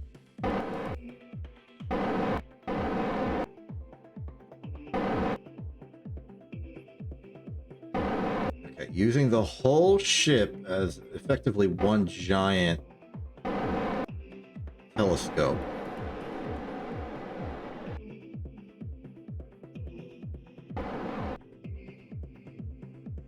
How far below the horizon, the virtual horizon, the artificial horizon, is Joule right now?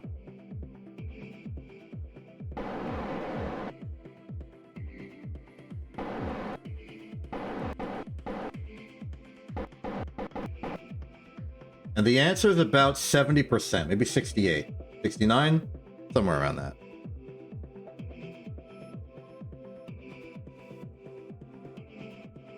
So with this information, we can go back to math and do some math. Math in question is going to be phase alignment questions. We are currently at 68. Well, we're already calculated for sun, so let's just do 68768 here.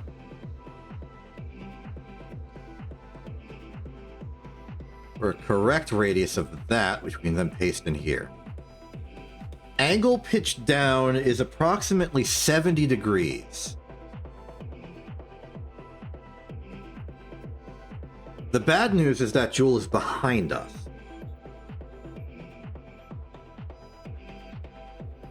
Which means what they really want us to do is kick us into an apoapsis above this and then go from there.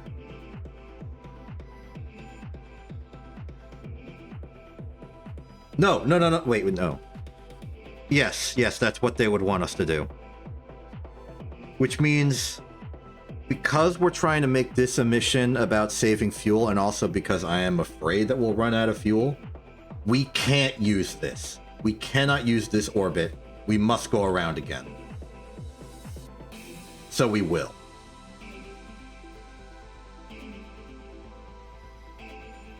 It's not the outcome I was hoping for, but it is what's good for the mission.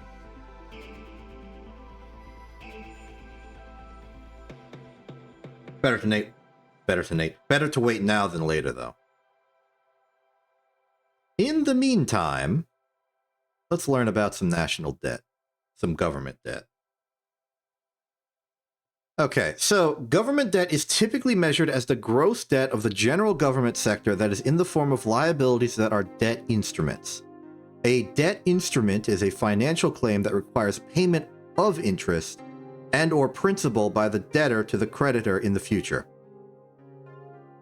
Examples include debt securities, such as bonds and bills, loans, and government employee pension obligations. International comparisons usually focus on general government debt because the level of government responsible for programs, for example healthcare, differs across countries, and the general government comprises central, state, provincial, regional, local governments, and social security funds.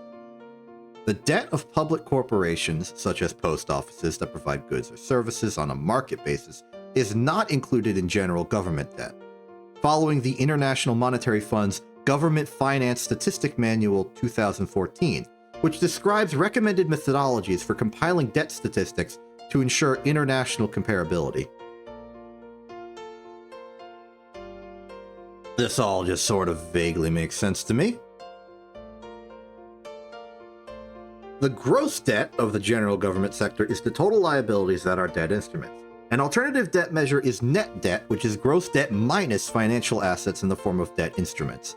Net debt estimates are not always available since some government assets may be difficult to value, such as loans made at concessional rates. Debt can be measured at market value or nominal value. As a general rule, the GFSM says debt should be valued at market value, the value at which the asset could be exchanged for cash. However, the nominal value is useful for a debt-issuing government, as it is the amount that the debtor owes to the creditor. If market and nominal values are not available, face value, the undiscounted amount of principal to be repaid at maturity, is used. A country's general government debt to GDP ratio is an indicator of its debt burden since GDP measures the value of goods and services produced by an economy during a period, usually a year. As well, debt measured as a percentage of GDP facilitates comparison across countries of different size. The OECD views the general government debt to GDP ratio as a key indicator of the sustainability of a government's finance. Okay, so I think we're learning a lot just ambiently here. We're learning that a government sort of operates, it's got to pay for things, and in order to sort of perform financial operations, it accrues a debt upon itself.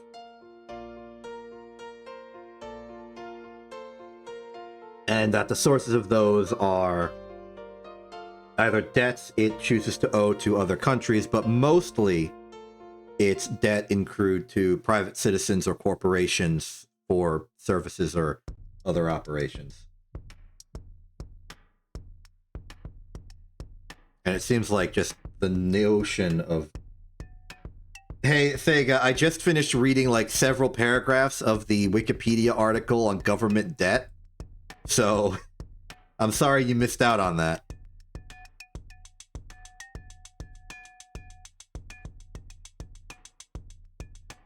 It was very informative.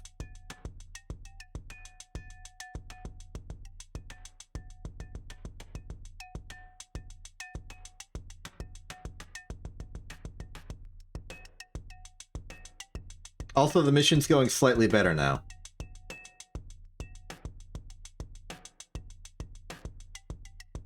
In that we're in space and it didn't explode.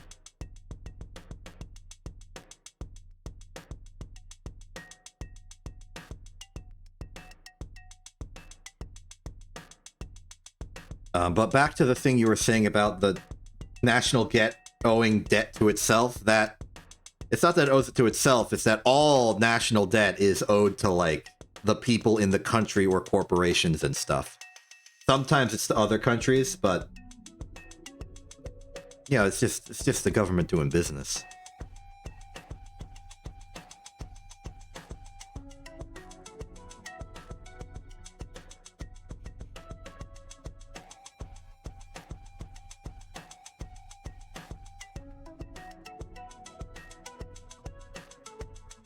And, like, government debts and stuff, as I mentioned, are, like, a thing that you can buy and sell on the markets.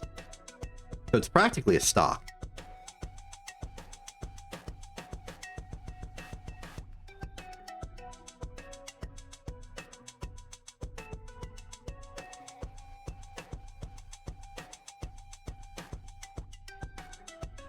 I guess that's the whole thing with, like, federal bonds and stuff.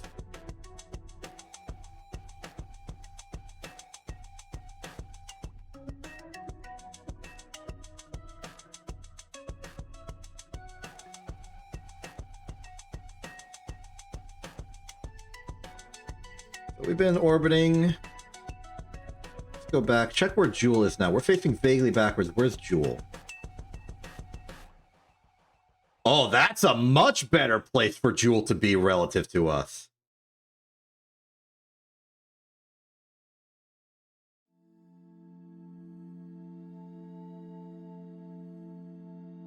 It might be for the best, really.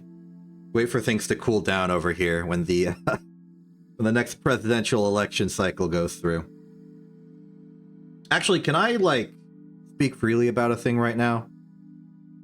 As a VTuber, especially a VTuber that exists as part of a company, I have sort of like a vague social obligation to keep, like, a decorum, a sense of just, like, good vibes all around. And as a result, it is highly, highly advised against any VTuber ever talking about, like, politics or current events and all of that. And while I do indeed try and preserve the streams and stuff as, like, a safe shelter from all of the, like, major issues of the world, as sort of, like, the service I provide as, like, you know, to help people feel better. Because I think that's important, to, like, shelter and nourish the whimsy of the world. I do have opinions, and I feel like I should be allowed to share my opinions, because I think, in addition to protecting and sheltering the whimsy of the world in order to make people, like, not be destroyed emotionally, is to also promote making positive changes to the world. So I'm gonna try my best to not fall into the kind of VTuber corporate obligation trap of not speaking my mind and not taking a side on important societal issues. This may cause me additional strife and ire in the future, but I think it's important that I stand up to that stuff, and also I'm pretty sure every other member of INT also has similar passions about making sure that we're not being evil.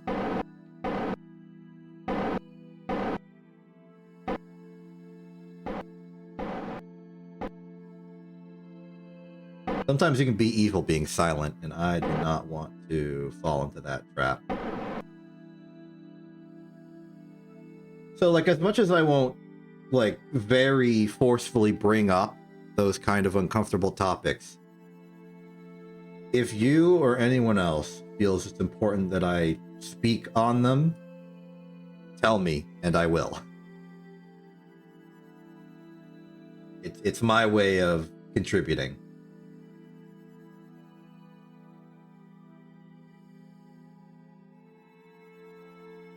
That I give people my conclusions on such matters to help inform them on their conclusions.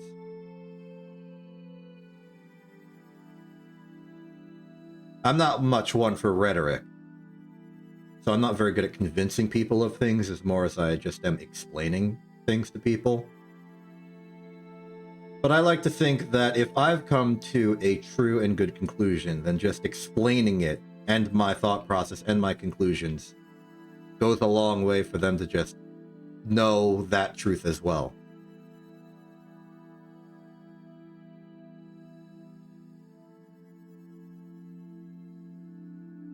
Anyway, we're about to be at Apoapsis, and Jewel is in a very good spot. I tell you what. Okay. Let's go forward. Let's put us into locked camera. Let us right-click on a thing that's radially attached to the ship on the other side. Let's point ourselves forward. Let's monoprop ourselves to effectively prograde and spin the ship so that the artificial horizon is down.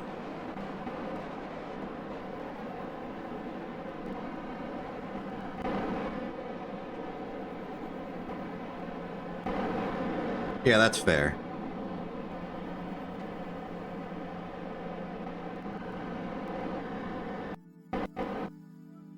There's a language barrier, then I can't really help with that. Okay, point down. How low are we going?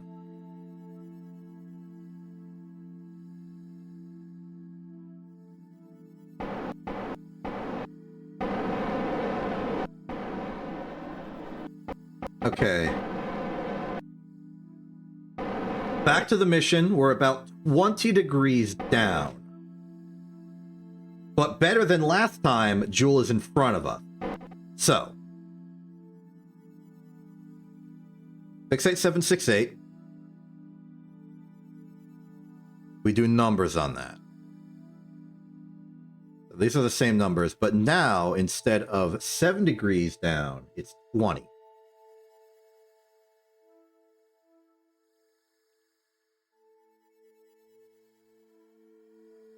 Deviation is 40. Ratio, yeah. Target periapsis is going to be 58 billion. I'll take it. I like that number. Now we can go over here and just confirm that is the target pair. Yeah, so we want that in the green column. Paste that here. We are at 68768 billion. Target velocity is 3949. That's a bit of a jump, but it's a jump we only have to make once.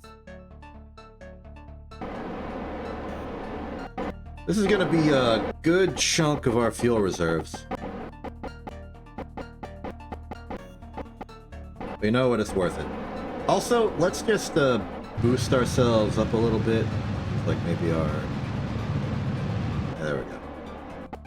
Just wanted a little bit of extra margin. Target 3949. Begin.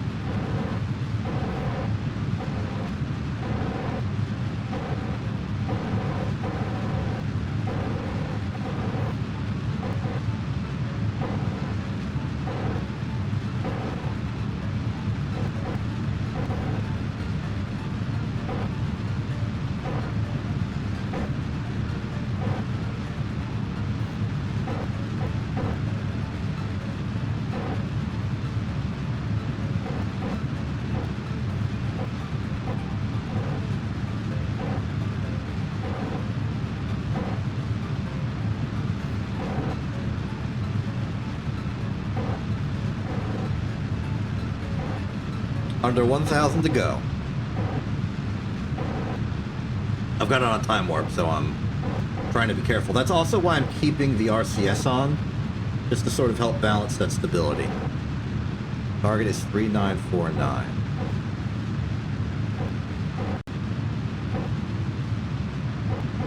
We're not burning through monopropellant all that fast, so I'm not worried about that running out.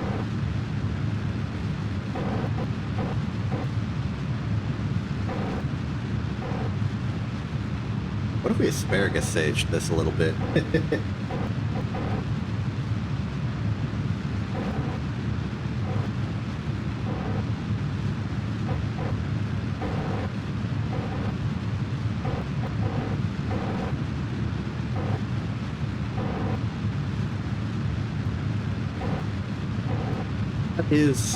That is a little unfortunate, I suppose. I mean, I guess there are a lot of things that are just US oriented that you're interested in. Case in point, me. Slow down the time warp, we're almost there. 3949.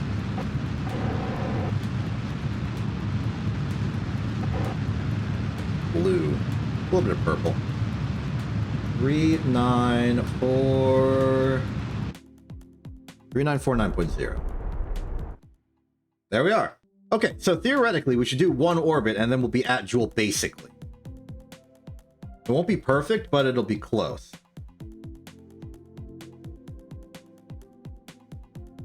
Let's begin.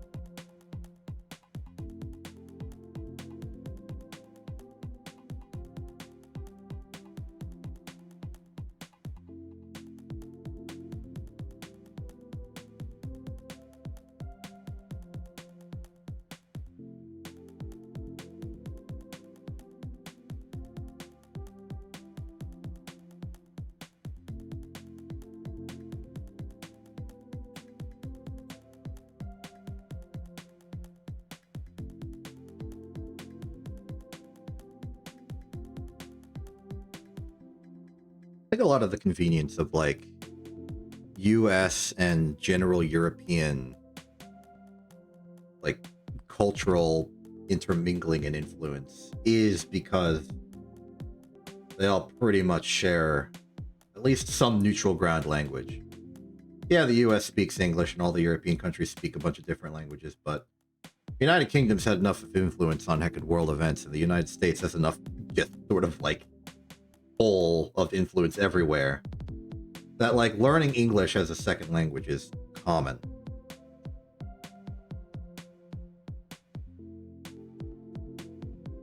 And like well established to do.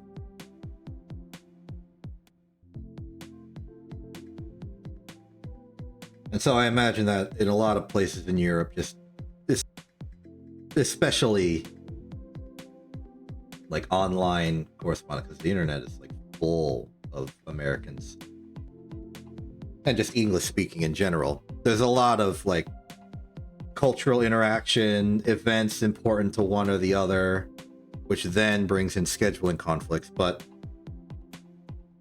outside of the languages you know, you get close to nothing. Like, despite other countries also have very large populations.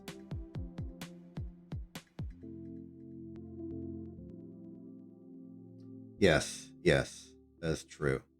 English is very commonly the language of a lot of the engineering and sciences. Except for naming in sciences, then it's Latin. But Latin is in the same family of language. Just older. But like, despite other countries like China and India having very high populations, I personally do not see a lot of direct cultural... Like, I'm not immersed in their cultural operations, and I think that's partially due to the language barrier. In the case of China, partially due to government policy. In the case of India, I just don't know if they are as interested in like big internet cultural operations. Actually, I do see it a bit, especially when like space travel is involved. You'll see a lot of people parading their successes in like rocket development. But that's just because I'm a rocket nerd.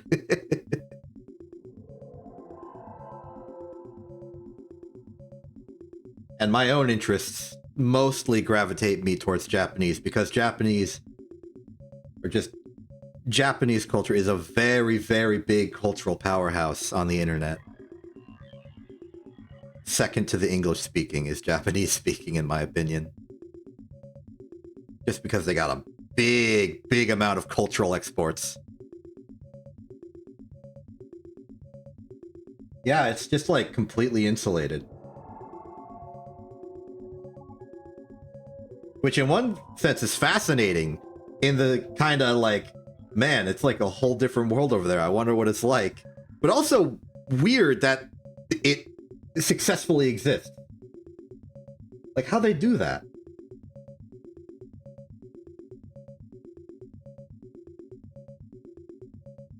I should be checking a little bit on how this... Let's go to orbital cam. Free cam. That'll put us like this, and then we just sort of watch Jewel do stuff. Yeah.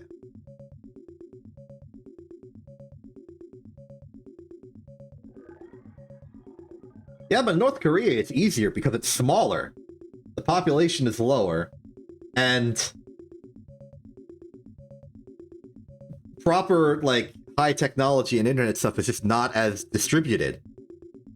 But China, you've got, like, whole entire, like, modern urban centers. Though maybe it's just because it's, like, such a high density. You don't need that many, like, internet cables or other network things going out, so you can very easily regulate that. I don't know. And I guess, like, say the United States tried to regulate internet access to the rest of the countries of the world. They would not be able to get away with that because it's an all-or-nothing thing. Because it's not physically connected to really any other countries aside from the ones in the same continent. The United States wanted to have a communication with France? Well, you're gonna have to go through Spain and Portugal.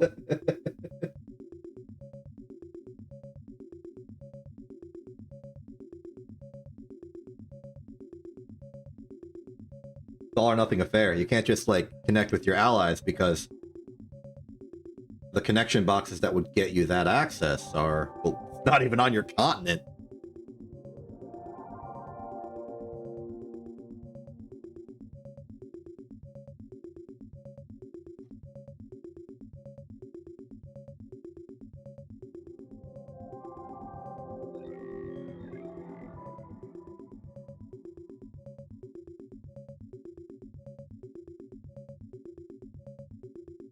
And then there's, like, satellite internet, which is becoming a bigger thing, especially with, like, Starlink and stuff.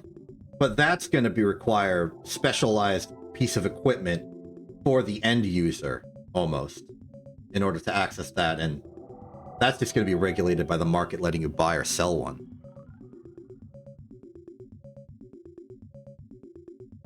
And speaking of satellite-based communications, segueing all the way back around to the game, we have a strong connection here, which is good. We're connected to Switchyard Jewel, which means that the satellite we put in Jewel orbit is communicating with us right now.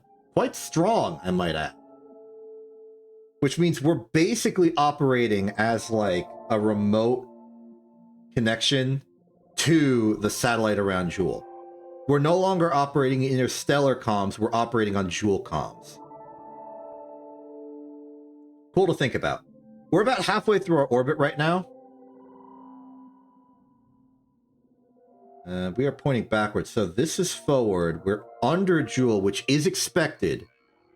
We're assuming Jewel will fly backwards and then down on top of us, and then we'll be there.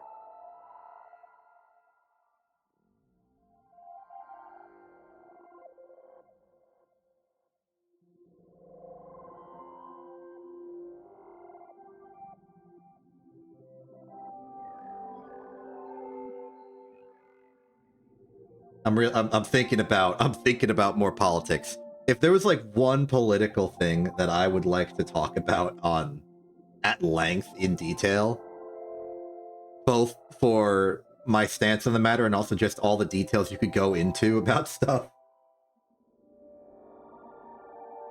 I guess the immediate thing would probably be space travel. Artemis 2 just happened. That's a nice conversation topic. But if I had to pick one that's like actual world event, perpetual, it would probably be the Ukraine war. I got a lot of opinions about that. I'm also just fascinated by like military strategy, and that is the like live crucible of military strategy being enacted.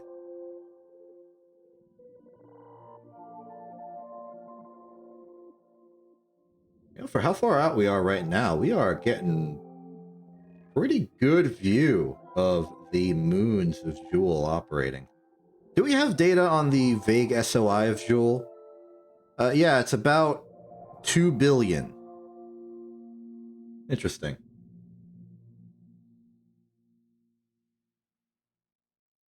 I mean, I'd have to learn the fine details as well. I just think it's like important. That's the only word I have for it. It just feels like a very important thing going on.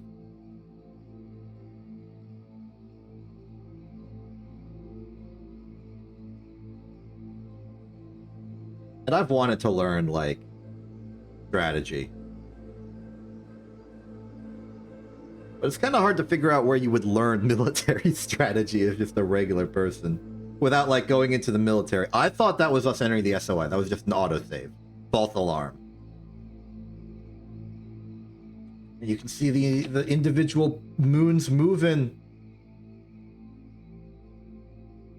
Ignore all that. Are we about to hit this perfectly?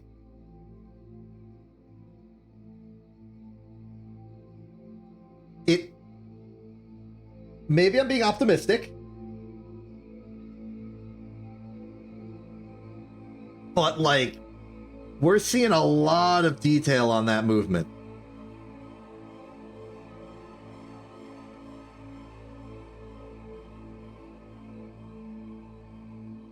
Like, look at what Paul is doing.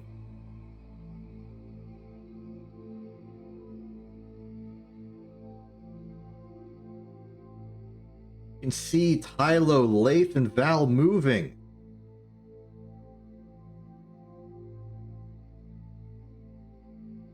We've got to be close.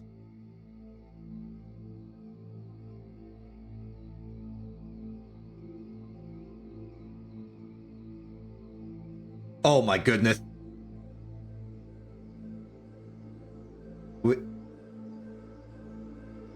We did it. We're here. That was surprisingly pain-free.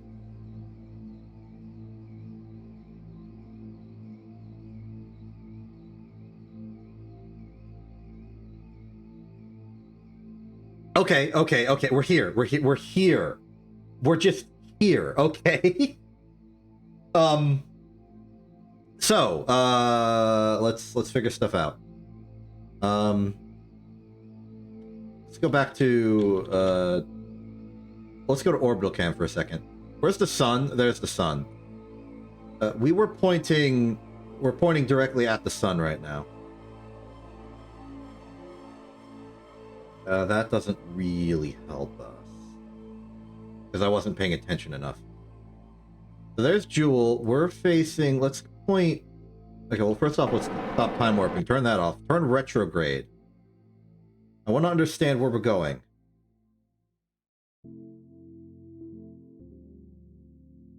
Okay. I see. I understand. We're currently moving relative to Joule, just in terms of pure sideways moving, we're going west. If we want to go to the moons, we'd rather go east. We're currently far away, and I think this would be the best opportunity we have to fix the direction we're moving.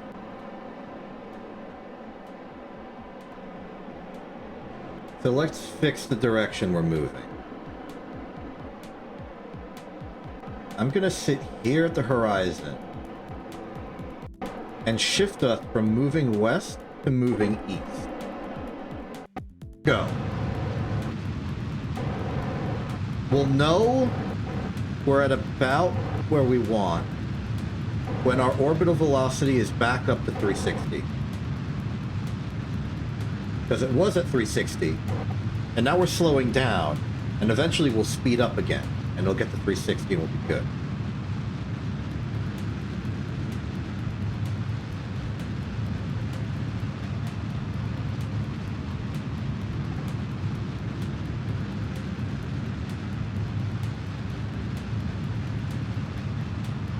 Oh, stop.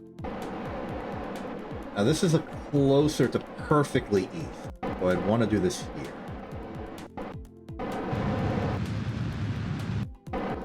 There we go.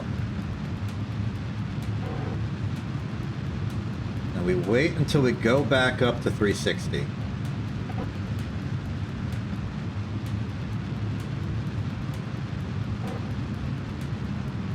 Now the reason I'm trying to be safe and go back up to 360, I'll go up to 350. I don't want to be falling straight down to Joule, because then we will crash into Joule and everyone will be unhappy with that. Especially me. Okay, that's good enough. So now we want to warp down slowly and safely.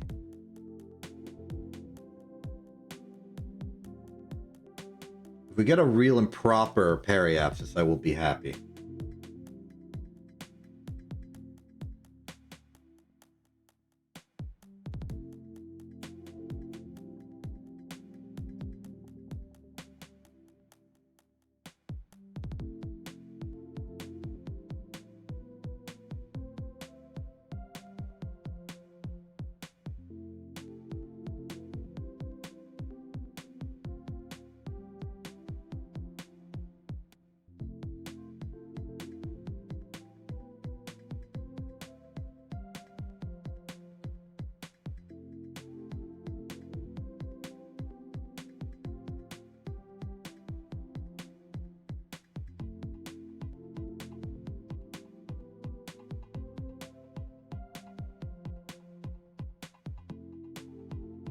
While I'm watching, I'm trying to get a sense of the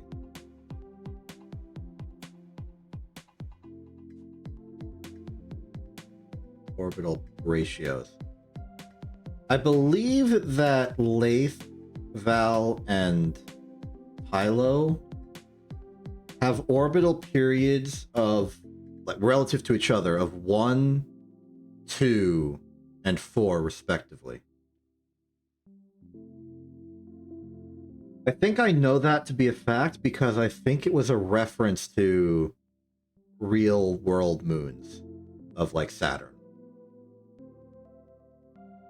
They're in resonance. They got harmony. How close am I getting to the center of the universe here?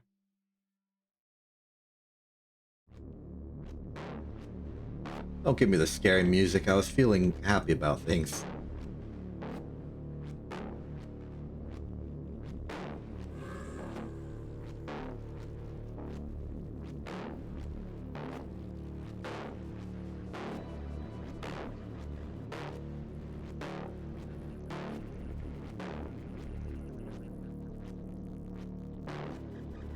Oh, there it is.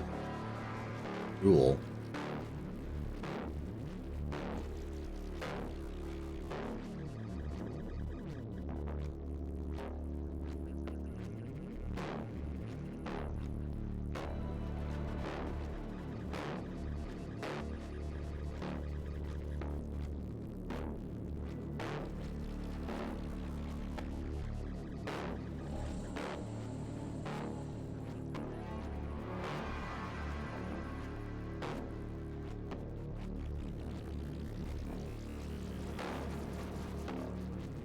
It seems like at right this point, we are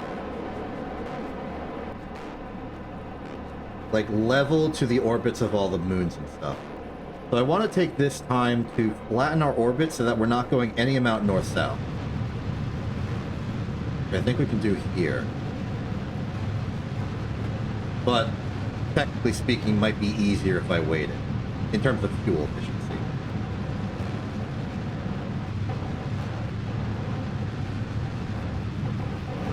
Yeah, I think I need to wait.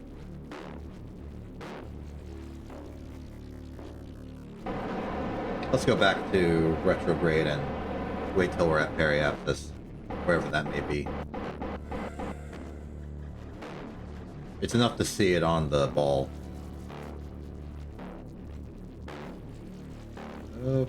Okay.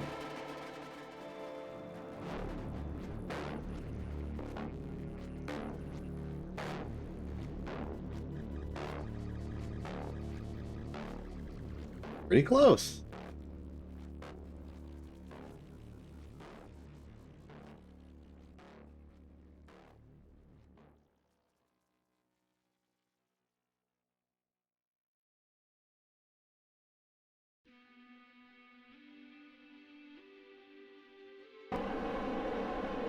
Okay, time to... Let's circularize here at a comfortable 120 million exactly.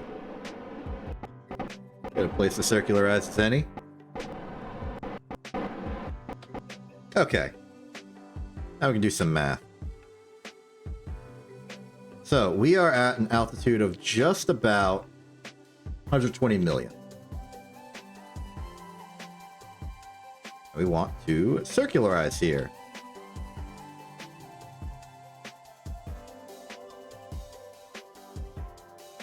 Target velocity is 1497.4. Let's begin.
Tweak our numbers a little bit just to get this as perfectly accurate as possible.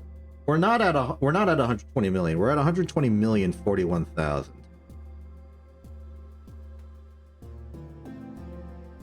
So let's adjust for that. So our actual target is 1497.0 instead of the 1497.4 we thought we had earlier.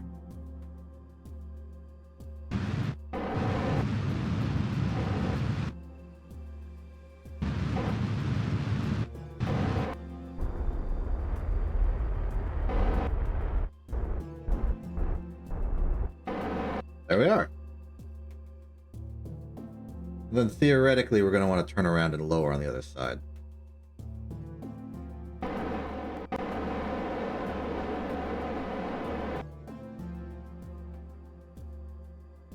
This is my tactical turning over maneuver.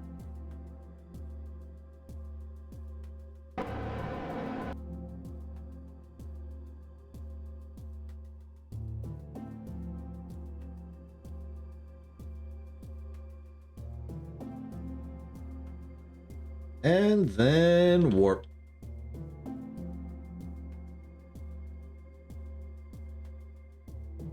Huh. Not a good sign that our altitude's increasing.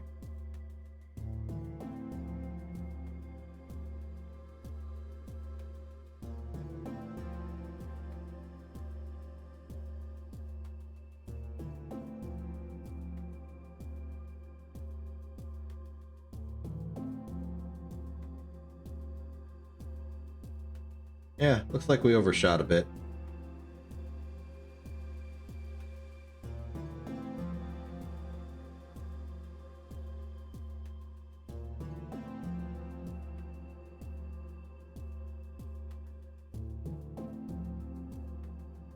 Well, at the very least, we can...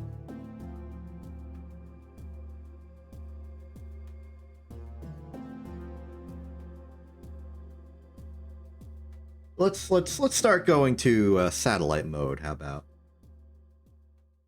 Let's detach our very first satellite to go on its very first mission. Or perhaps wait, we should fix our like inclination first.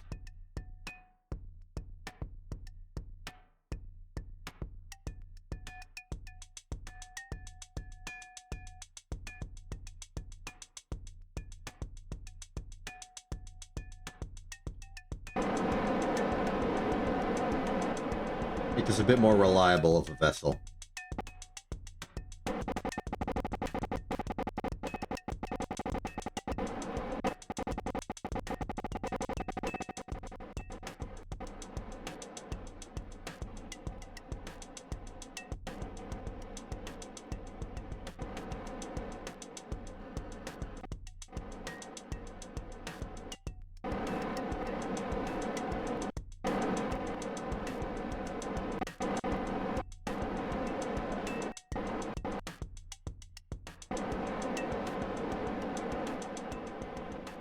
Okay, so my objective here is to just sort of move the normal vector on our orbit to be pure north, which will hopefully put us in line with all of the moons.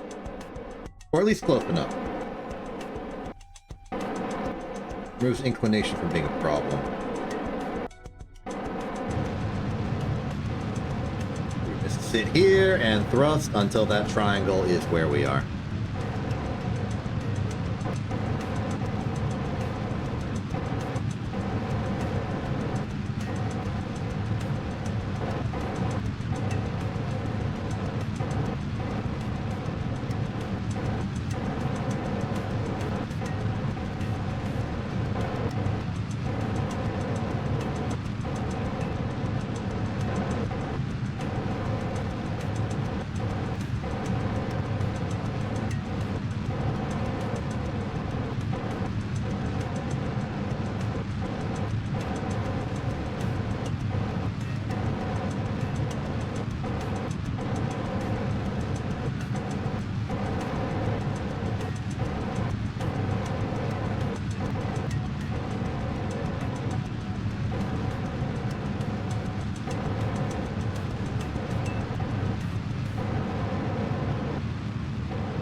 All right, looking good. So now if I time warp,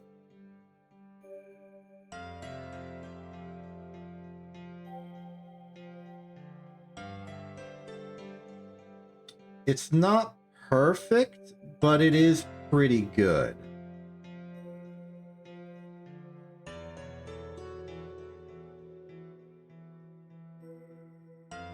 Go to somewhere where it's at its extreme and just do it again.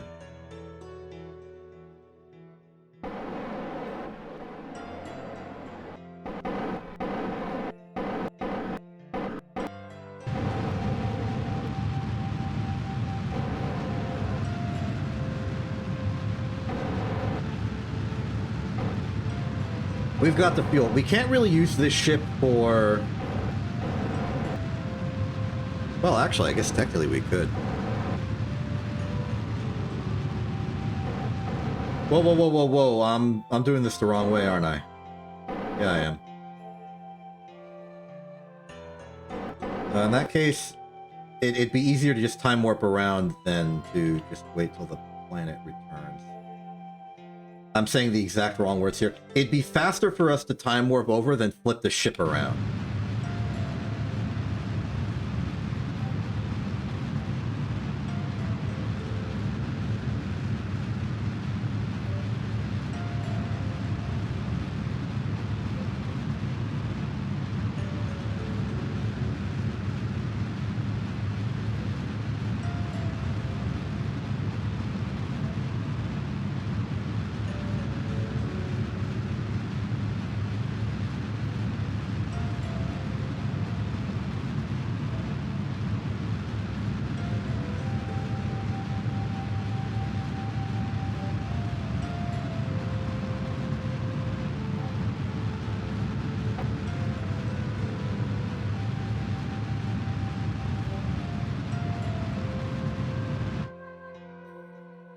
Okay, let's check this.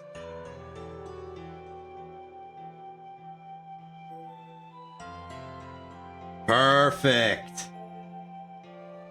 Look at that. Beautiful alignment.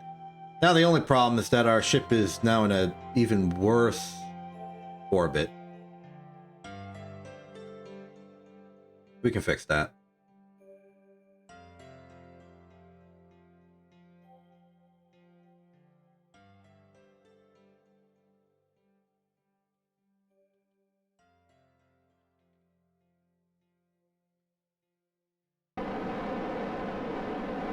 Somehow it lowered to 110.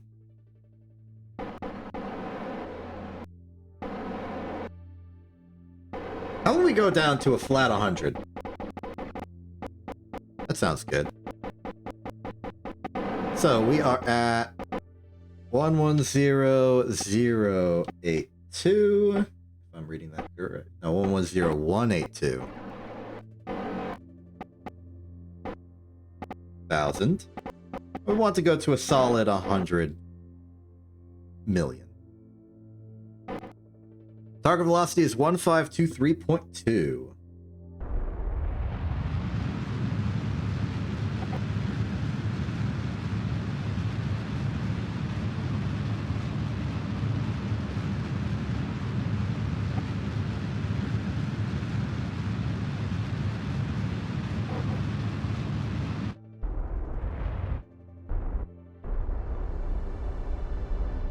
All right. My major hope here is that I can get a circular orbit, and if I do, I can just sort of like time out whatever I need. So we go over to prograde side and hope that we've got something that's vaguely accurate. I know that our measurements for the SGP of Joule are not very good. They're fairly inaccurate.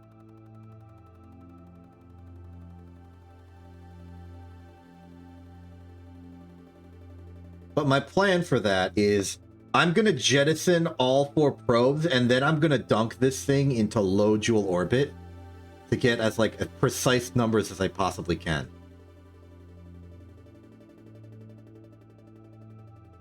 Here we are with a problem. Check it out. As we use the monopropellant, we're actually gaining delta V. At least as far as the nerves are concerned.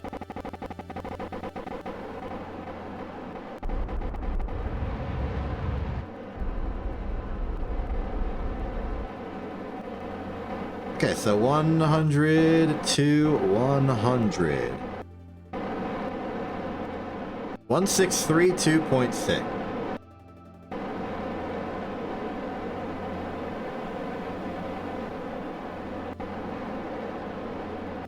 Wrong way. We want to go retrograde. Got the shadow of, I think, Tylo in Joule. Oh, I'm sorry, you can't see it. There you go. Apologies. Anyway, target velocity is 1632.6, hoping for perfect circular orbit. We will not be so lucky, but it will be close enough.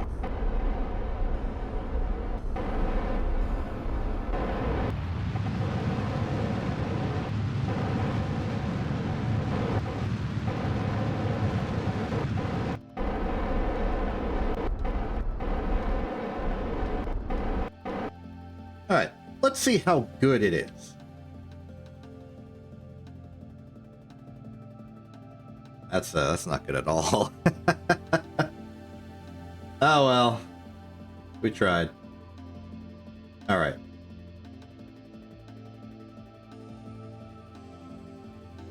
So I believe we are in a decent, as we go to auto camera for a second, I think we are in a decent parking orbit. There should be no moon in threat of interfering with us. The only possible threat might be Tylo. We can easily test that by just sort of sitting here for a bit and seeing if Tylo interferes with us. But even that itself will be good intel.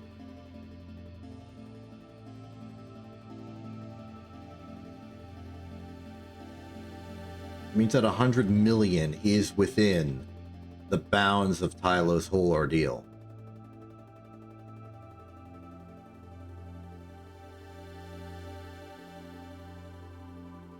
Okay. That's intel. That tells us quite a bit. And I'm just going to leave this piece of information for me right here in the future. So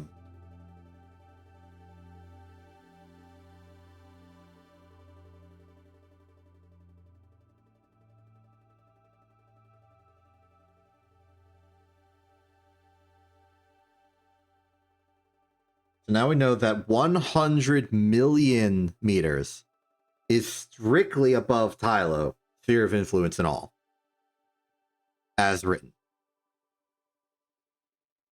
Which means we're safe here.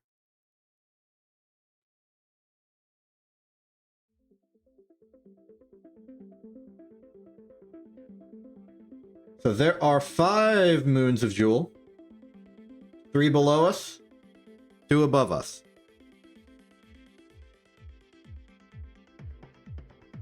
I think where we are is a great staging point for going to any that we want.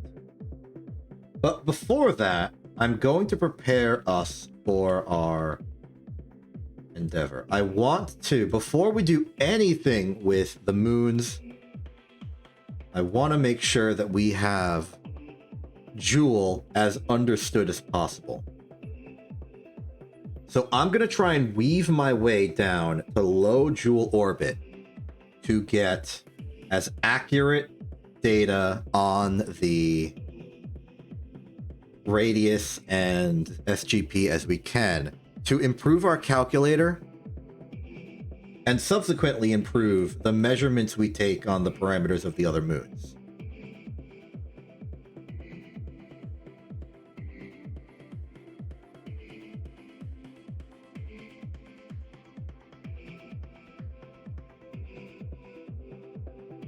So I'm going to jettison all 4 of our Bs. Leave them here, and then I'm going to move the hive ship down.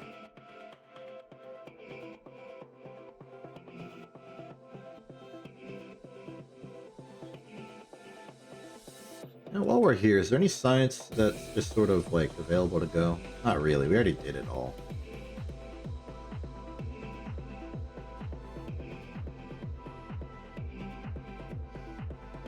Okay. First B away. Switch to it. We want to extend this antenna. Activate the engines. Gently rotate. Check our fuel.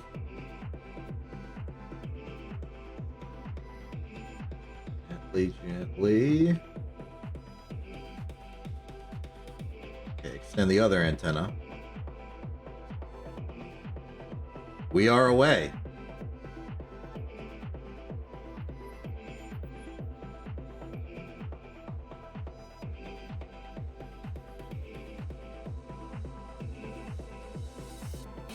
Okay, so this will be FE29 B1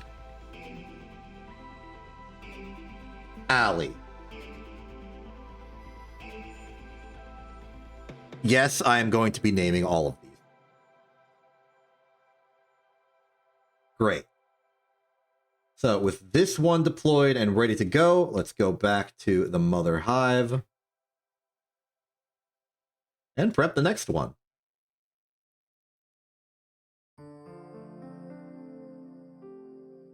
That's Alley. Here we go.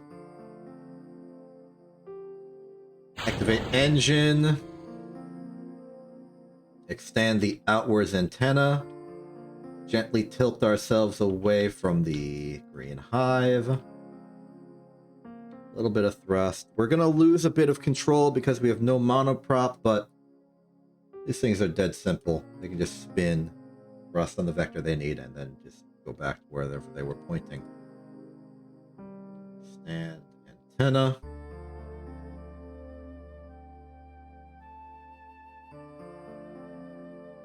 I want to point you normal. Standard. Okay. Rename vessel. This is the FE-29B2.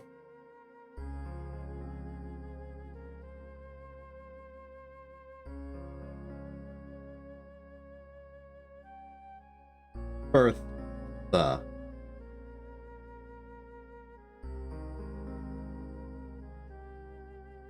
I'm calling it Bertha because I had to really resist the urge to call it Beatrice. That is way too on the nose. Alright, well, you're ready to go. I want to go back to alias for a second and switch it to normal for real. It was just sort of conveniently, coincidentally pointing that way. Now it's pointing that way for truth. Okay. Back to the hive. And yes, I do intend the names to be A, B, C, and D in that order. Undock you. Called it. Okay, we're in the dark a little bit. Stand antenna, activate dawn thrusters. Tilt ourselves away. A little bit of a puff of the ion gas. Xenon gas, specifically. And point normal, please. Stand this antenna. We don't have a strong connection. We're going... Okay, well, now we do. But, like, in case of problems, we'll always have the dual switch yard to fall back on. Okay, rename you. You are going to be FE-29 B3. This one I don't have, like, a pre-considered name for. What do we call you?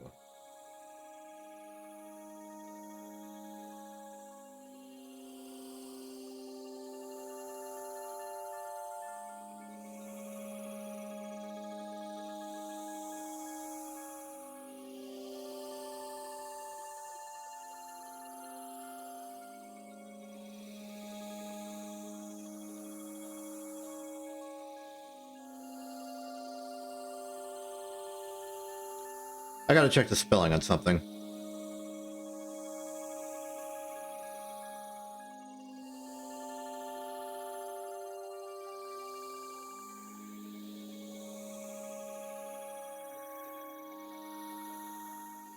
Oh, both are correct. Well, I guess I'll just pick one. Candace.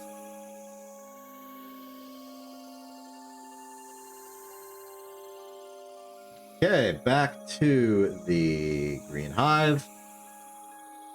One last job for you. Uh-oh.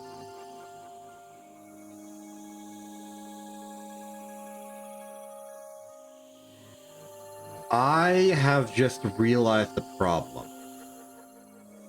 I have detected a flaw in the design of my ship. This is not actually good. Okay.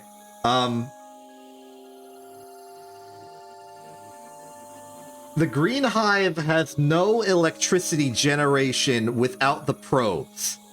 If I undock this last probe, the Green Hive will become dead, which means I will not be able to use it for getting the telemetry data.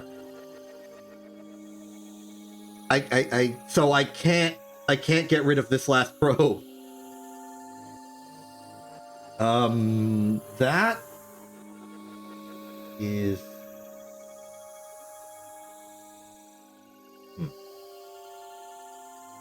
That's okay, I think. Okay, like, it's fine. It's not a lot of math. Yes, it's off-center, but we got the RCS. We're gonna need to use it. But as long as we keep this probe attached, we can go down to low joule, do the survey there, and then let go of it, and it can just be the one that we take to Lathe or something. I don't know. Okay, this is fine. This is fine. This is good. This is okay. So that means that probe number 4 will be the one for Lathe, and then 2 of them can go to Tylo and Val. Then the last one, I think, because they're so far out and they're small moons, I think maybe like one can go to both Bop and Paul. Alternatively, we could double up one of the Inter 3. I don't know. Well, this is taking a funny turn. I knew things were going too well. Okay, well. Probe number 4, looks like you're coming on a journey with me. As for the rest of you 3, stand by for further orders. We've got space to do. Okay, well... Do you think I can just, like, blindly trust that if I try and go down, we'll make it to, like, low joule? I hope so. I don't know how low we'll need to go. I'm gonna aim for, like, right under 1 million.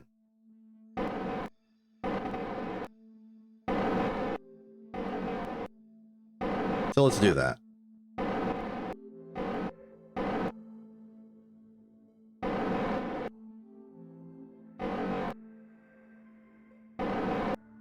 Starting at a comfortable 100,102,000.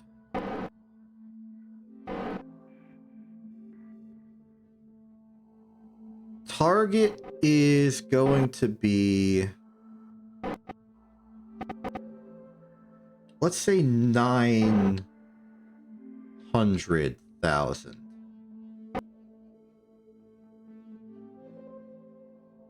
I think that's because we wanna just get the digits.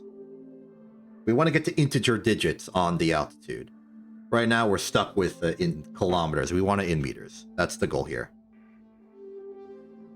Okay. Target velocity is 570.2.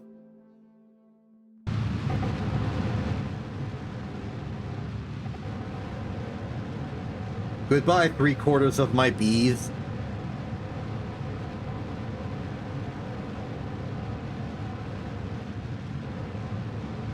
$570.2.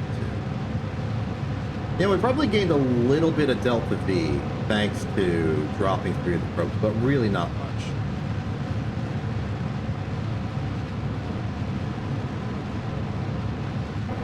And we're gaining some of that back by burning through the monopropellant. This will not be a clean orbit. It will be sloppy. But it doesn't need to be clean. We just need to know what it is.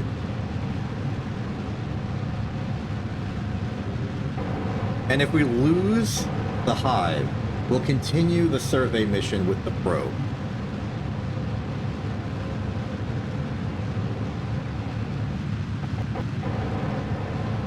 Target is 570.2. Going a little bit up so that we have an accurate measure of our apoapsis.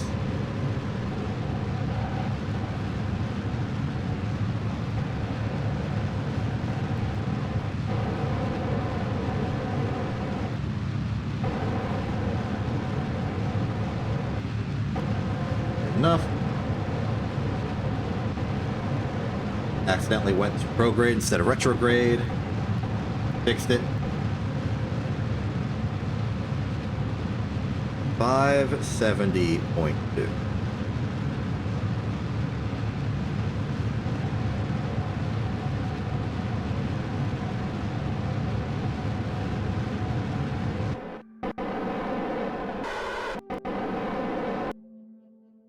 Okay. Hello, welcome. I'm kind of having to improv a bit of a mission here. I won't bore you with all the details, but we're at Joule, and I've realized that the mothership that's carrying all of my probes has no electricity generation on it. So I have to staple one of the probes to the ship in order for its uranium decay generators to keep the mothership powered. which is a funny problem. We've just dropped our orbit to go close to the jewel, but there are a few moons in the way I'm afraid of hitting. So we're gonna descend carefully. And as much as I do want to go to the moons, we don't want to go to the moons immediately. We want to get a good measure of Joule's gravitational power before we start measuring what's going on with the moons. In fact, I might make this a two-parter. That'd be a little cool to do. A little two-parter mission. A mission so powerful it takes multiple streams to do. We used to have the convenience of doing like multiple missions in one stream. Then we started doing one mission per stream, and now we're gonna have to do multiple streams per mission. That's just a demonstration of the scope, our ambition, the distance we've had to travel. I picked a bad place to do this burn because I physically cannot see the moons. They're too dark. I think we've safely passed Hilo, and I think Val won't be an issue. Lathe might be an issue. In fact, we are barreling very close to Lathe.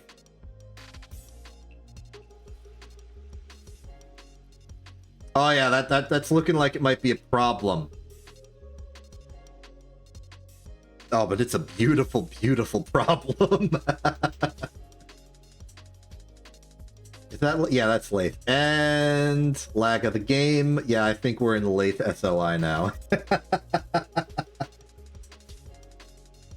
Oh, but giving us a good view.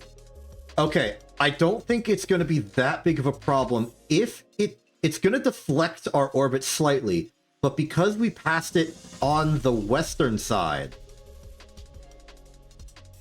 all it will do is raise our periapsis, which is the safer option. And it won't raise it so much that we're going to fly back into it. This is the last obstacle going in. So we'll just let it do a little bit of a deflection, go down, see what our periapsis is, and then just lower it best we can. If we lose the mothership, we lose the mothership. Actually, it looks like we're back outside of Joule's SOI. I didn't really notice when that happened. I'm starting to doubt if we were ever there in the beginning. Okay, 2 million. Oh boy, we are getting nice and close. Oh, we passed it. Okay, I've overshot it because I got distracted, but I think we're close enough to start doing some math. We're at about 1736 million. Nope, sorry, we want that in 1,000. We want to get down. We need a velocity of 5868.0. We're currently at... Oh, no! Well, this ain't good. I believe we are going to lose the mothership by pure virtue of running out of fuel. This means that my old estimates for 200 orbit... We have not budgeted enough fuel for the mission I wanted to do, I suppose. But that's okay. We will endure. Okay, sitting at a casual 8309. We want to go down to 5868. Here we go. And we need to do this now. We cannot afford to wait. Actually, more important, just for reliability, is to get our...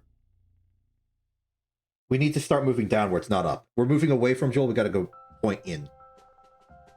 Either way, here we go. Full thrust. Point a little extra down. Oh my goodness, the gravity well on this thing is absurd.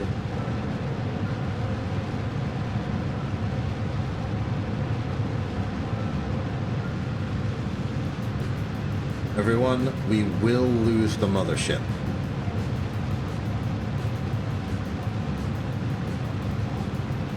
Now, we're not going to lose it. It's just going to run out of fuel and sit there and then run out of battery. Which is unfortunate. but it was mostly a bust to get us here. Thankfully, even if this relay on the switchyard dies, we still have the actual dual switchyard. So that will still be available. And because of my design set... No, never mind. I removed this. Antenna, never mind. Never mind. It's all going to be on the switchyard. It's like one RTG. Just like blew one RTG on this thing, it would still be useful. No such luck. Anyway, let's time warp. I'm looking to get our velocity down. If we just get something that's vaguely circular. Oh. The ship is losing control.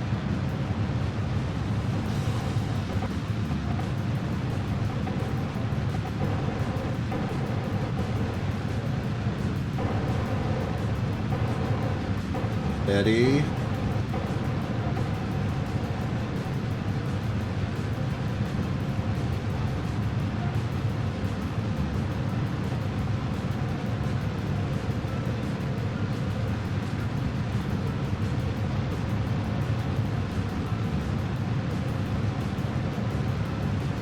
Going to dedicate to pure making us be at periapsis. I think it's more important. Also, I'm going to start thrusting the RCS prograde. That would just get a little more push. It's actually very fuel efficient to do this.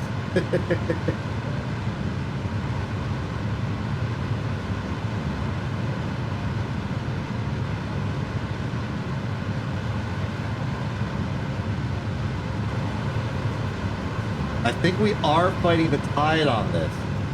If I lower my thrust with the nerves, there might be a thrust value at which we're actually gaining delta V because the RCS is doing a good job. Not really. Still though, we should burn through all the monopropellant first. I don't think we got the thrust doing that. Alright. Full throttle. Empty the ship.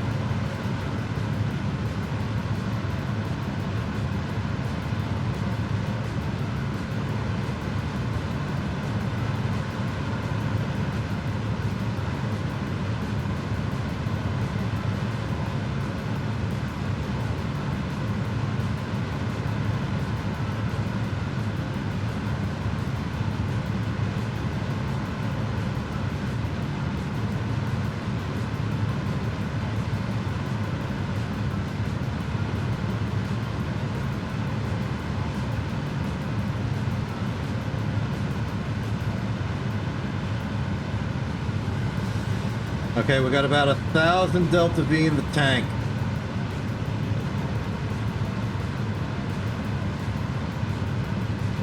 And I'm not really spending it well with these maneuvers, but the ship is not symmetrical in its mass distribution, thanks to the drone problem.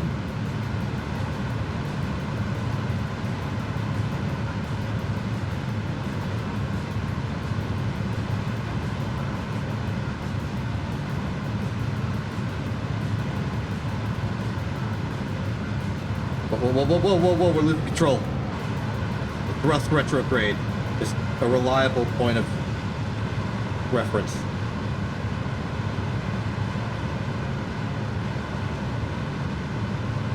This is possibly one of the most scuff burns I've ever done.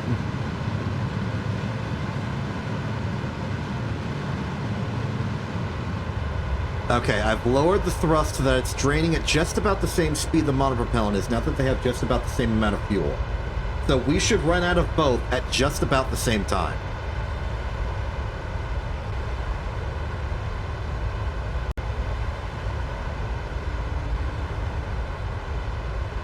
And we did put a good dent in our, like, orbital altitude. And our speed. We were somewhere in like the 7,000 or 8,000s, now we're at 6,500. We only have about 700 more delta V to go. And that could easily be done with the drone.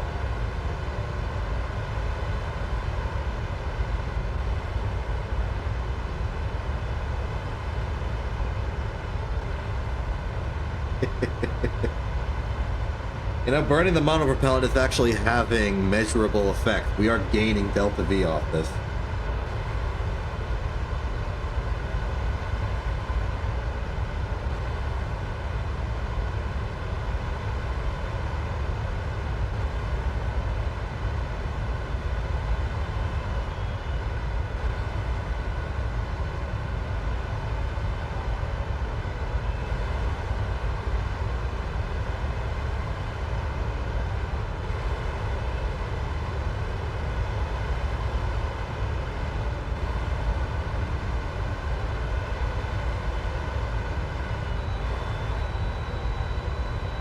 Monopropellant's getting to be under 200. Liquid fuel is not far behind. But I think we will get under 6,000 by the time we're fully depleted.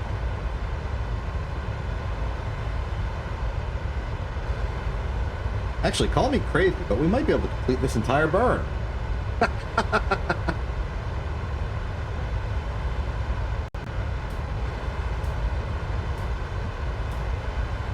I'm going to stop at 6,000.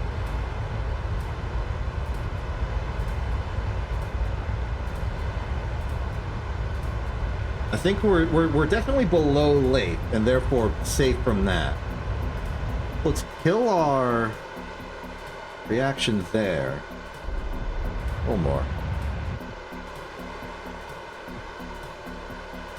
Boom. Okay. Alright, I think we're at a low enough orbit that we can just go to apoapsis and adjust. Like, we won't hit Lathe again. I hope.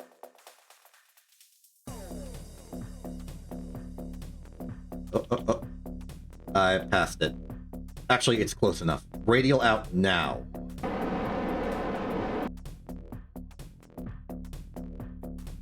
didn't overshoot it too far.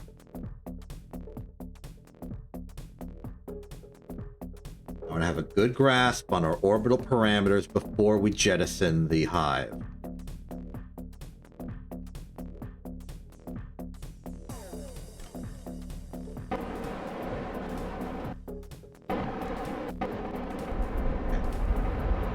Get us to radar velocity 0. Good. Get us retrograde. Okay. We now have parameters. Math. So we are at 2499. We are really close, huh? 2499,000. And we want to be 900,000. Target velocity is 5458.0. We can do that. I don't know if we can do this with the fuel of the ship, but we can do that. More importantly, we have a better grasp of what's going on. So, let's give it everything we've got. Monopropellant is about to run out soon. The moment we lose monopropellant is the moment we lose, like, control of the ship. 5458.0 in 3, 2, 1.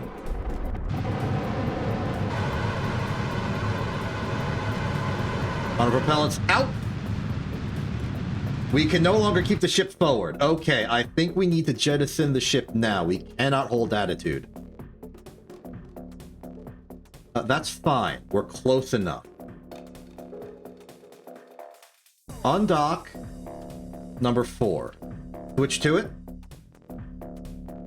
Extend this antenna before anything else.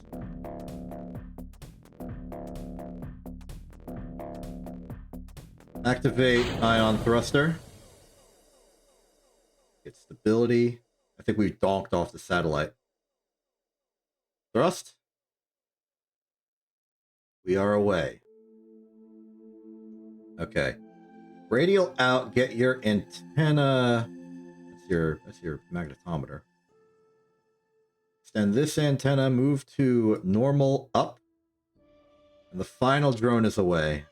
Rename this vessel. I've had this name in mind for the whole time. This is FE29B4. That's a $sign. Dumbo. Why have I named these drones the way they are, despite the fact that they are bees? Because with both the antennas open, they kind of remind me of elephants and their ears. I named Allie because it's all ears. And I named this one Dumbo because this is a really dumb situation we're in. All right. Moving on. Let's start running this thing through its paces. This is going to be the first time we're actually using this drone or any of the drones to do work. Its acceleration is real bad, but we knew this. What I'm trying to do here is I'm trying to make this our apoapsis again, just for easy measurement. It's not going to be convenient working with these drones, but it does give us basically all the fuel we could ever want. And that's good. Okay, so 2497, check the updated math. Of 2497, we still want to get under a million. 5459.0. Not that far. We go. And it really doesn't need to be exact. We've got some margin of error. And it doesn't need to be an orbit we demand, it just needs to be an orbit we know. 5459.0.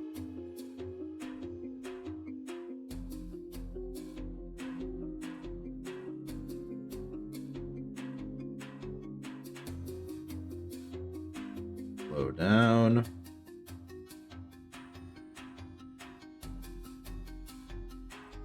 Now I noticed save on mass, I did not include enough electrical generation to keep the batteries powered through the entire burn. And that's going to be real inconvenient later, but for the time being, it's fine. They're bees. They're not supposed to be controllable easily.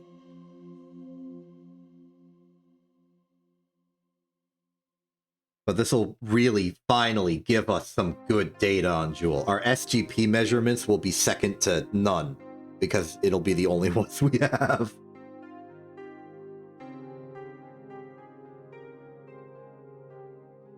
See that? That is a thing measured in meters! Okay. Now, let's get this vaguely circular. What are we looking for in terms of velocity here? 6398.8. That's about 400 meters per second. That's going to be a lot. Let's just floor it. Flooring it. Not too bad. Any cool science we can do here? No. Seismic data is going to be nil. Understandable. How about you? Yeah, nothing. Temperature? Yeah. None of that's a surprise. Target 6398.8.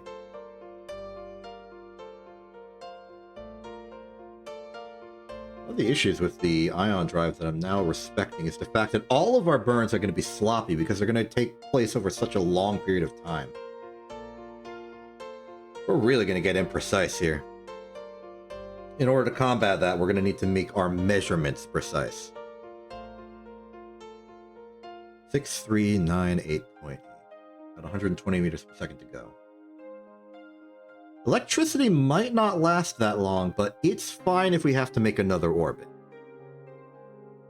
And as long as our 2 points are under a million, I don't really care about the details. In fact, let's just go out to ApoApp to see what it's looking like right now. It's still over a million, which is unacceptable. Now we can go down to periapsis and just lower it from there. Keep refining our approach. Okay. Let the time warp a little early. 862. Say 862,500. 862,500. Down to, let's say 990,000, because we want some variation to get some interesting numbers. 6445.7. Not that far. We can easily do that. Go. 6445.7.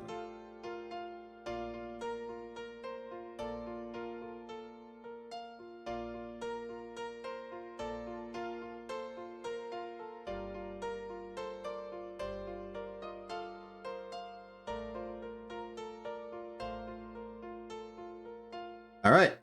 So if we have a good orbit here that is reliably underneath Joule at all, like under 1 million altitude at all points, then we will have something we can work with. 97, 98, 99.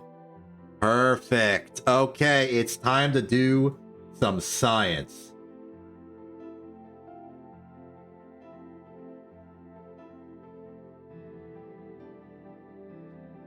So I figure the first thing we could do is maybe refine our radius survey. We do another radius survey of Joule.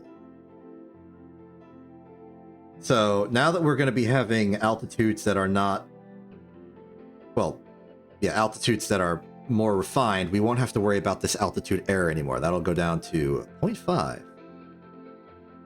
But first, we need to get there, and it's going to be a little tricky because we're pretty low to Joule. Our movement is going to be pretty slippery and pretty exacting, so we kind of be careful not to miss it.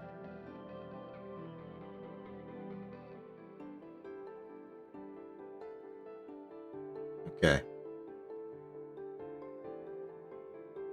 Just hold stable. We're looking for the highest number that our altitude gets to. 12, 13, 14, 15, 16, 7, 8, 9, 0, 1, 2, 3, 4, 5, 6, 7, 8, 9, 0, 1, 2, 3, 4, 5, 6, 7, 8, 9, 0, 1, 2, 3, 4, 5, 6, 7, 8, 9, 0, 51, 52,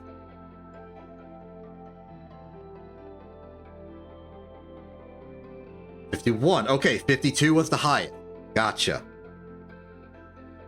So this is going to be a measure of our apoapsis. We had an apoapsis maximum of 991,952 with an error of a beautiful 0.5.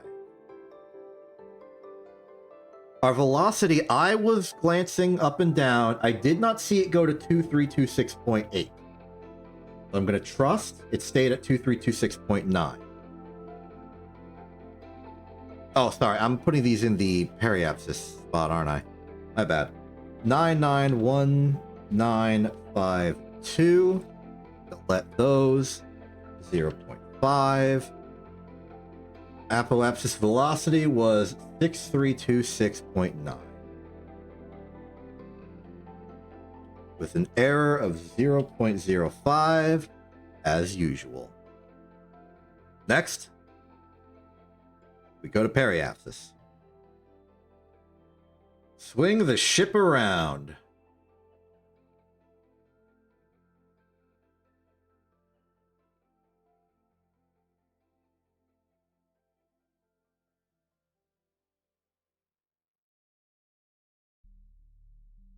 Putting all our hopes and dreams on the precision of these numbers. So we can finally control Joule and all of its Joule-ness.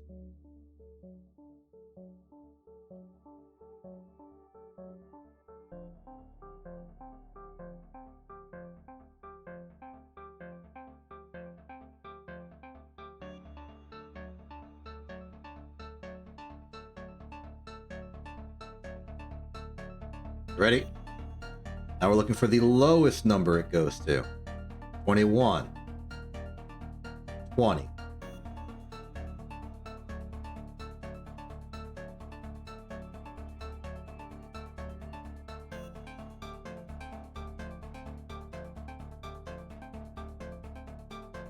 21. Okay, so it's 20. All right, so we put in a 20. So our periapsis altitude is 862,320. An error of 0.5, and our velocity, I'm gonna have to just trust that it's this number here. I didn't have much time to look back and forth. Is 6446.4. With an error of 0.05. Now, our significant figures is going to be dictated by, well, we have 1, 2, 3, 4, 5, 6 on the altitudes. But our velocities have 5. So we're going to have to go with the worst one, a 5. Oh, that's a beautiful result.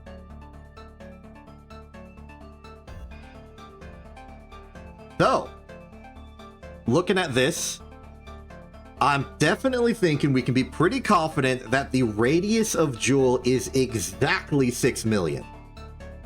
That large error kind of concerns me, but that's probably a byproduct of our altitude and periapsis being relatively close. So we're gonna have to just accept that.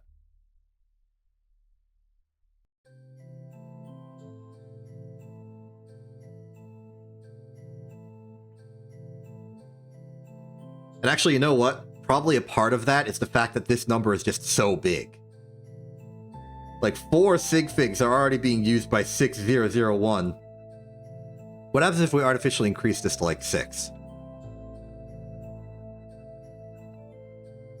It does converge at this, but like combined with our measurements from the last time, I think we can be pretty confident it's just about 6 million.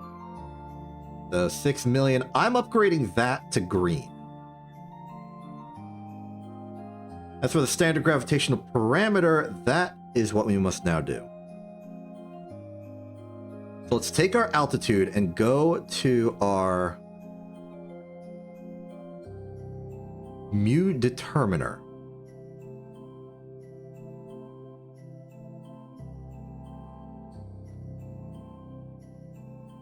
Here we go. The periapsis will be this. Now we got to be careful here. This is... okay, it's accounting for the planet radius. So the actual A is properly accounting for all that, yes. Okay, so periapsis is that. Apoapsis, according to the radius survey, is this. Paste those in. Now it's giving us a complete junk measurement right now because we have not accounted for the actual time units. What is going to be our metric for when we start and stop the timer? I think it should be when the last digit of our altitude goes from an 8 to a 9. Let us also switch the time over to universal time so that we can get all those lovely digits.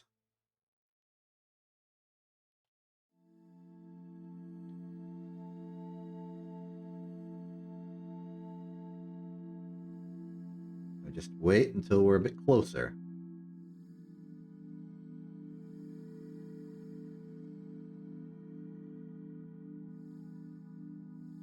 $88, $89.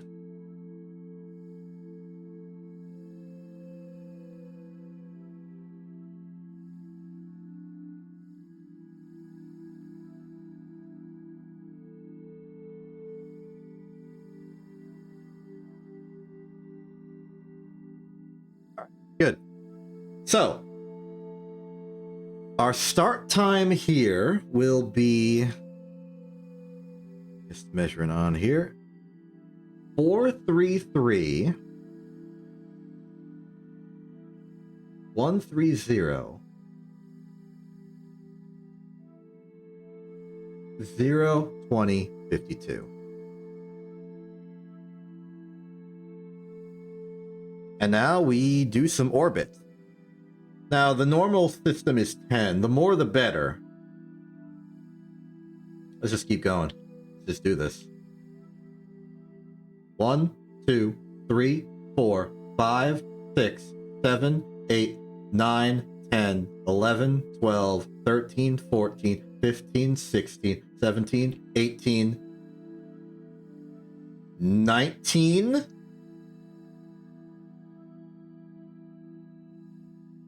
going for 20.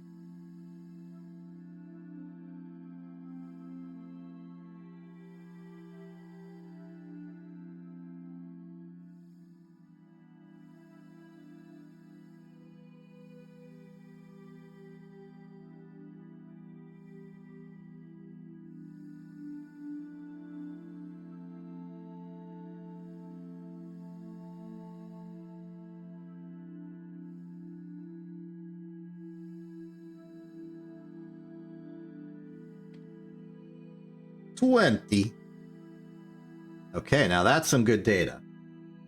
We want 433136. It's been about 6 days. 21236. Over 20 orbit. And that gives us, according to this, a final mu value of this. I'm going to put it near our current data, just to sort of compare and contrast. This is our new one. Oops, it thinks it's part of the list. My bad. First off, I'd rather that be in number mode. Move that, please. Thank you. Now let me take the joule value of old. Paste.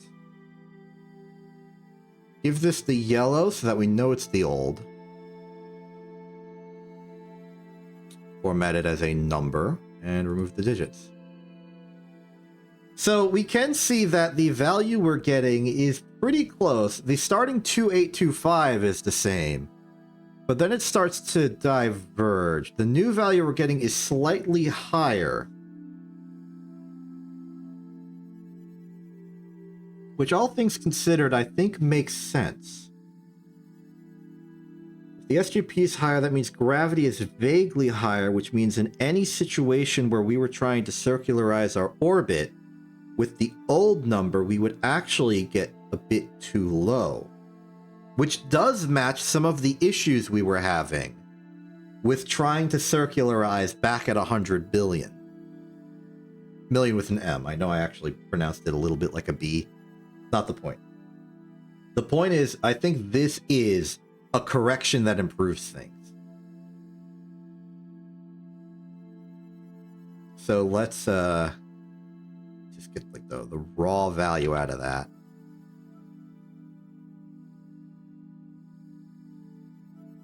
Paste it over the old joule value. And I'm upgrading that from yellow to light green. I'm also upgrading the SOI from this to that because it was also pretty accurate. And look at this. We have ourselves some joule data. And with this, we can really start getting to work. We're now going to have accurate measurements for getting to particular altitudes. We'll be able to sort of catch into the different moons, get data on that, and do all the good stuff. However, it has been roughly 3.5 hours. And I've got like stuff to do. I'm in like business correspondence with a bunch of people. It's cool and good and exciting, but I need to set time for that. The RFC has to run at some point today. All in all, good times, though.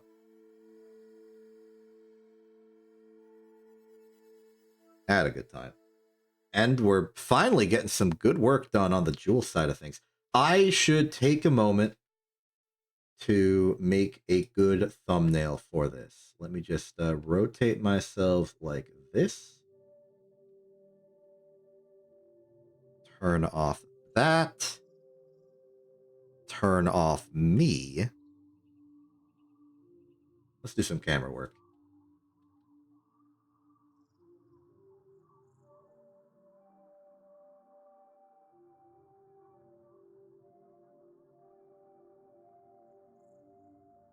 That looks good. That's the magic we need.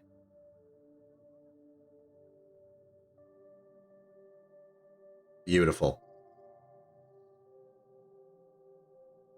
Oh, even better. What if we do that from below? That's fancy. That's real fancy. Okay, flip the ship around. Go anti-normal, please. Thank you.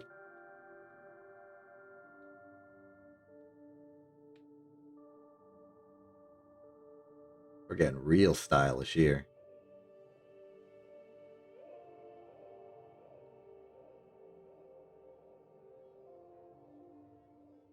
Setting the camera for a second so I can just slide that down a bit more cleanly. Arc that up. I think we're looking pretty good.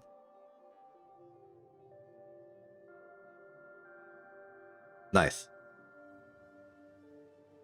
Well, anyway, with all that sightseeing out of the way, I think we've had ourselves a good time, a good stream. Nice, successful, good progress.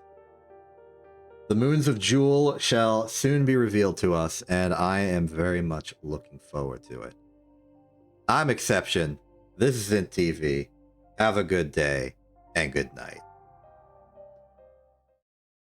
Forgot to switch my scene transition. Oh well.